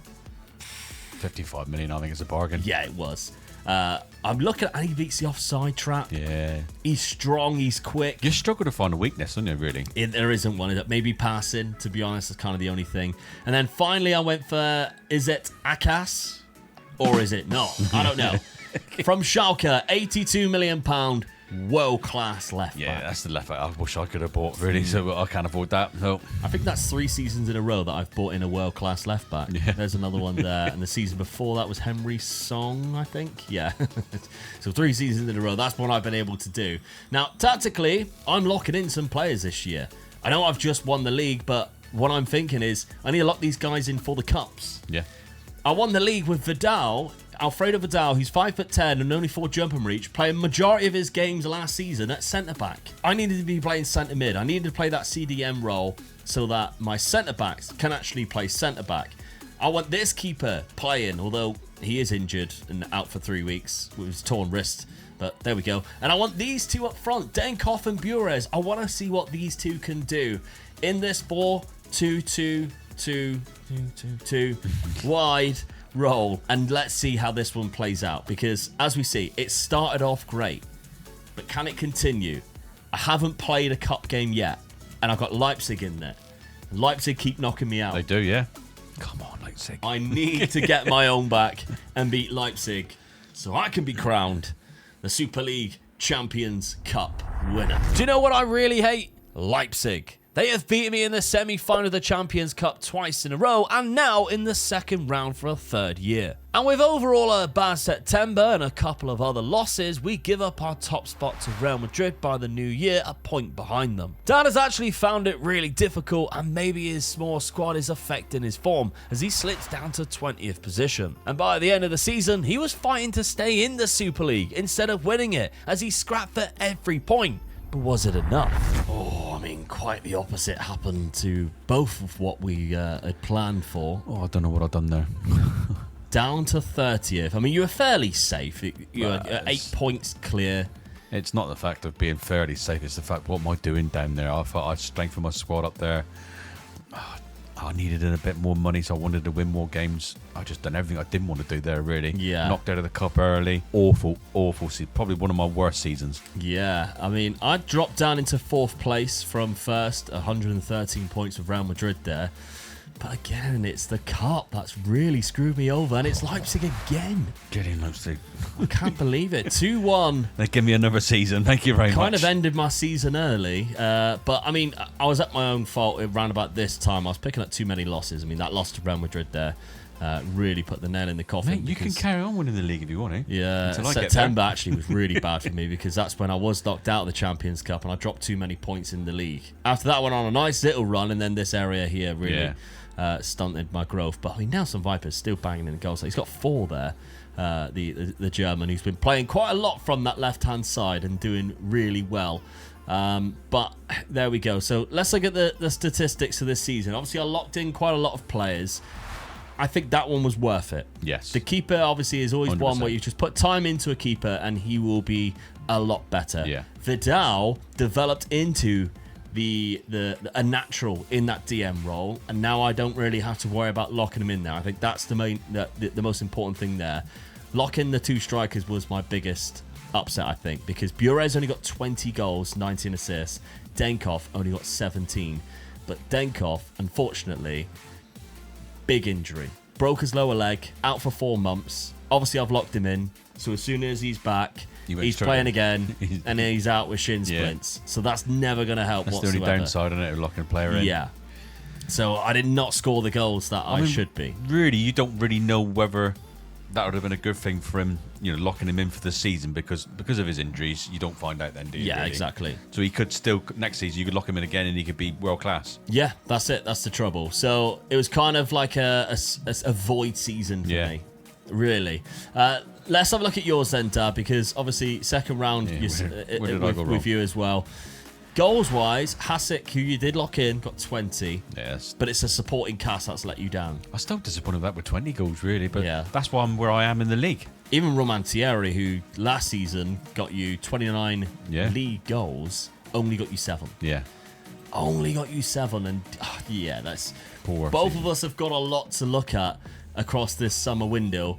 You've only got £15 million. I mean... You still got the 100%. I could be selling players, and I. Yeah, but I can see you selling quite a lot. And myself, I've got £90 million. That's not too bad, 100% of it. And there's a few players here that I can see some wanted points on there that I could be cashing in. The likes of James Rodgers, who's been with me for a while, and he looks like a cracking player. But am I really using him now? He got 23 goals for me last season. Only got 4 this season. Only played 12 games starting. Could be those types of players that I could look to bring in. Better players to improve my first 11 if it's even possible. So let's have a look what happens in season number 12 summer transfer window. Well, I mentioned big names could be leaving, but none more influential than Nelson Viper, who leaves Malmo after 10 fantastic seasons. Not far behind him either is Carlos Baleba, who also has been struggling for game time and holds some good value. And that allowed me to go out and buy an unbelievable attacker who I plan to use from the left wing for over £100 million, but the Romanian is absolutely mustard. Dad is also selling players just to raise enough to bring in better options. But he was mainly targeting a new goalkeeper after feeling like he was conceding far too many goals last year. This, alongside a new system, helped Dad with an unbelievable start to the season as he targets the Super League trophy. As on the opening day, he absolutely battered Rangers 7-0. And the change of system had worked wonders as he went on a major winning run using a 4-4-2, but will he manage to keep it up? Well, a change of tactic, Dad, seems to have rejuvenated your side. I don't think you'll be in a relegation scrap this season. No, I shouldn't be. I mean, I've had a really good start. First few games of the season to go on a run like that. I'm really pleased with that. It puts you sort of where I wanted to be now. Yeah, unbeaten in your first 9 games, only losing 1-0 to Schalke and Milan away games as well. Yeah. Atletico Madrid in between was another victory in there. So a really good start, and we've started it without you getting knocked out. All right, you still haven't played the second round of the Cup yet, and you have Chelsea. I know. But for now, you're still in it. Yeah, I'm still in it. So fingers crossed I can go a little bit further this time. Like all the way. I need to, because if I win it, you can't win it. Yeah, that's it. You said you might sell a few players. You didn't really. I mean, Salina went out. Castillo went out for £20 million. When I really deeply looked into the squad, I felt I didn't have a bad squad. I just thought maybe it was the wrong tactics, so I just picked put a lot of emphasis into the goalkeeper. Yeah. That's what you've done this season, spending £58 million. That's right, yeah. So I spent a lot of money there. That sort of strengthens that little bit up. So hopefully that's what that can do me really. And then I had a couple of good freebies, so I thought, well, get them in as well. May score a few more goals, good strikers as well. But just change the tactic. That's all I've done really. And Sticking two up front. Stick to the players that I had and 2 up front, yeah. Yeah, so go into a classic 4-4-2 with 2 DMs in there. Obviously, your 2 DMs. They're not going to change, were they, really? So no. But the 2 strikers can flip and flop. You haven't nailed anybody in this season, which I think might have been a bit of a mistake from you last season, because Hasek just played every game and then he wasn't scoring. No, that's right, yeah. So it's not like keeping his consistency going. But yeah. A bit more competition for the roles as well, I think. So yeah. Definitely. And as it shows, it started off really well. Yeah. Now, on the other side of things, I have sold a few players. I mean, there's a couple of players that have been big staples in this for me. Nelson Viper and Baleba both leaving. Can I just talk? Nelson Viper, when you were selling him, I nearly went in because I thought, well, should I go for him or what? Because I needed a striker. I knew I needed a striker, but I just couldn't afford him really. It's sort of like at that time you didn't have anything. No, and I was at him and I thought, well, shall I just and. You sold, by the time I got the money for it, you'd already sold him, so gone. To Tottenham as well. Yeah. Carlos Baleba also went for £52 million. I think I've got a good amount of money for him because the players that I decided to bring in, I mean, Dinu was one of them. It's a guy I went for last season, then changed my mind because he played for Rennes. And then he went to Ipswich, and I doubled the cost, and I went for him anyway. But he's decent. A very good world-class striker, of course, as you can see. Good with both feet. Will he get into the first team? Don't really know. He's Romanian, 23 years of age, can also play on that left-hand side, though. That's the main reason why I bought him, because Nelson Viper left. So, as a left midfielder, he will probably play every single game there. Up front, maybe not so much, which might be his favourite position. Daniel Pedersen, though, £74 million, is another fullback. Now, I actually don't know whether he'll get in. Because if you go on off the starting 11, I'm not locking anybody in. The best 11 is this. Now, Dinu goes in. Compare goes at right back. And you can see why. Because, I mean, that the mentals and physicals are phenomenal. Your defence is just absolutely solid, I think. Yeah. So, he might not get that many games. But no. we'll have to see anyway. But my centre-back's out for a little bit. It's not too long. We don't have to worry about that too much. Everywhere else, kind of happy with. The likes of Rogers is still around. And he's actually classed as one of my strongest players, which does surprise me, but I'm not falling for that trick again. I'm not locking anyone in. They're going to have to make their own thing. Denkov, Benkov, and Stenkov, any other players with off are staying. They're not off. They're here for good. Now, start of the season, I've just drawn too many games. I actually started badly, losing, but I did get a player sent off when I was trying to chase the game. But I lost to Man United, and I drew to the likes of Middlesbrough, Dortmund, and a good draw against Real Madrid, which isn't too bad. I haven't got past Leipzig yet. But if I do, in the Champions Cup, who knows? But it's a good start. I've only got Midtjylland in that, which they're in tier 2. I should win that. Acerbi, funny enough, is their manager. Now, I'm pretty sure it was a while ago. Yeah, he retired at my club. All right. So he's the manager I'll be facing in the first game. He got 9 goals for me in that season. I remember it. I was very proud of that. So we'll see what that happens when we clash against him in that. But big season. Dad's starting to catch up. Maybe he's found the formula because he's actually in a bit of a title race. Yeah. Just 12 games in. Real Madrid are unbeaten, though. That's the trouble. Will they ever lose? It's one of those things. So let's see. Season number 12 then. What happens here? What happened was that Dad had finally got past the 3rd and even the 4th round of the Champions Cup. All while grinding out a good amount of wins in the Super League just to stay within touching distance of the league title. However, his problem was that I had also overcome 2 rounds in the cup as well. And of course, as fate would have it, we clash in the 5th round of the Champions Cup. In the league, Real Madrid had finally lost to Barcelona and Dad and I were trailing behind in 3rd and 5th place. But the most important game of the season for both of us was the 5th round of the Champions Cup, where once again Dad took the lead.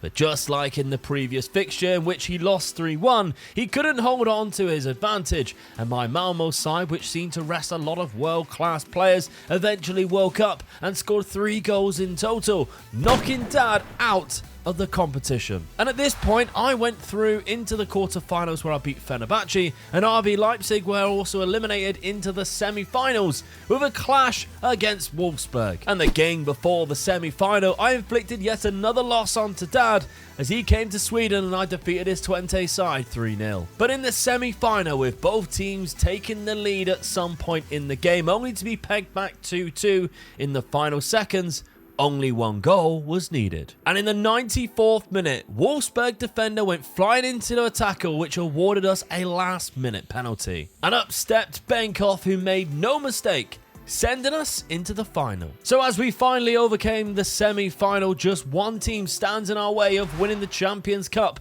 and completing the challenge, and it's Salzburg. But on the final few games of the Super League season, both Dad and I had been on epic winning runs. And I had somehow gone since January without losing a single game, and just very limited draws meant that I had claimed back the title ahead of Real Madrid, with Dad's 20 side in 3rd place, and a lot of our players dominating the player statistics. But more importantly, it's time for the Champions Cup final, Malmo versus Salzburg. And I would like to say it was a very dramatic ending, and just like the semi-final, a very late goal to win and lift the trophy. But in fact, it was a completely dominated game by our Malmo side, who didn't give Salzburg a sniff, scoring 4 goals and completing a very one-sided final with class and securing the double. Which of course means that I have beaten my dad in the race to both Super League trophies. It's done! The double is done! And in the same season as well. Because not only did I win the Champions Cup 4-0 against Salzburg, knocking Dad out along the way, but of course, we also picked up the Super League trophy in the same season as well. It didn't have to, it just happened, and 119 points. Oh, you wanted easy, didn't you? I mean, the squad that you had were absolutely fantastic. I knew I was in trouble when I seen your squad. The game that I lost against you, the most important game, was in the cup. Yeah, I needed to beat. really if I was going to needed to beat win you that anywhere, I needed to win that game. Absolutely. I mean, I am absolutely over the moon with how I finished. They're 3rd with 100 points. Or I lost 9 games. There's a lot of games, but they're relevant hard teams in this league. So I felt I was in the right position now. I thought 1, maybe 2 seasons, I'd be there or thereabouts. But I had to win that cup game. I felt like I was dangling the carrot just until as soon as you went for it, I was like, oh, I'll win it now. Yeah. Unfortunately for you. Now, in terms of the player statistics, Benkov had the most goals, 41, after a bad season last year, breaking his leg. Yeah, there we go. Look at that. Or was that Denkov? I can't remember. Was that Benkov or Denkov? No, it was Denkov who broke his leg. Benkov didn't break his leg. He just went on and scored loads of goals this season instead. But the average rating, Dinu, Bures and Benkov, all up there. Really good. But the most important thing is that Champions Cup win. Benkov with the most goals in that one as well. But of course, along the way was knocking out Dad. Wolfsburg, at that point, I was thinking, okay, I have to be favourites to win this now. I cannot screw this up. Quarterfinal, knocking out Fenerbahce. That's when Leipzig went out, so I was kind of like, oh, get in. My bogey team is out of the cup. But the 5th round, when we come up against each other, that's the one where it was kind of like, yeah, it's now or never for both of us. That's right. Really. Yeah, I had to beat you there. I had to beat you there. I'm disappointed I lost that game, really. So I would have given away a few more places in the league to win that game, really. Yeah, definitely. But you finally got up there, just not good enough in the end, Dad. Let's look at that squad, though, because Hasek got 32. Yeah, this season much better. 19 for Roman Thierry, 18 for Racheta. Great from Luciano Blanco, who's developed quite nicely as well. And you gave you only £20 million on the transfer budget. So if you did continue, it wasn't going to be much going into it. But myself, let's look at the victorious team. 48 from Benkov. Dinu coming in, playing on that left-hand side, getting 29 you said he was and going to be 15. good, didn't you? Yeah. Krupi and Bure's got 26 assists, which is mental. And he played mostly from that right-hand side. Insane, really. But Akas as well, 22 assists. Compare, 15 assists. The fullbacks were really good. And I think this team deserved to win it all. And I probably got, £256 million if I wanted to carry on. Just typical. You're in the cup, aren't you? But I don't know where I would have been able to improve this team. This was absolutely an exceptional side. Probably one of the best sides I've seen you build. Yeah, definitely. Yeah. But there it is. The race to the Super League is over. Omega Luke is victorious, winning both in that final season. But what challenge will we take on next? Make sure you're subscribed to find out. And why not check out this video here? Because if you haven't seen it yet, we did a race to the Champions League, starting off unemployed. Here's the full movie.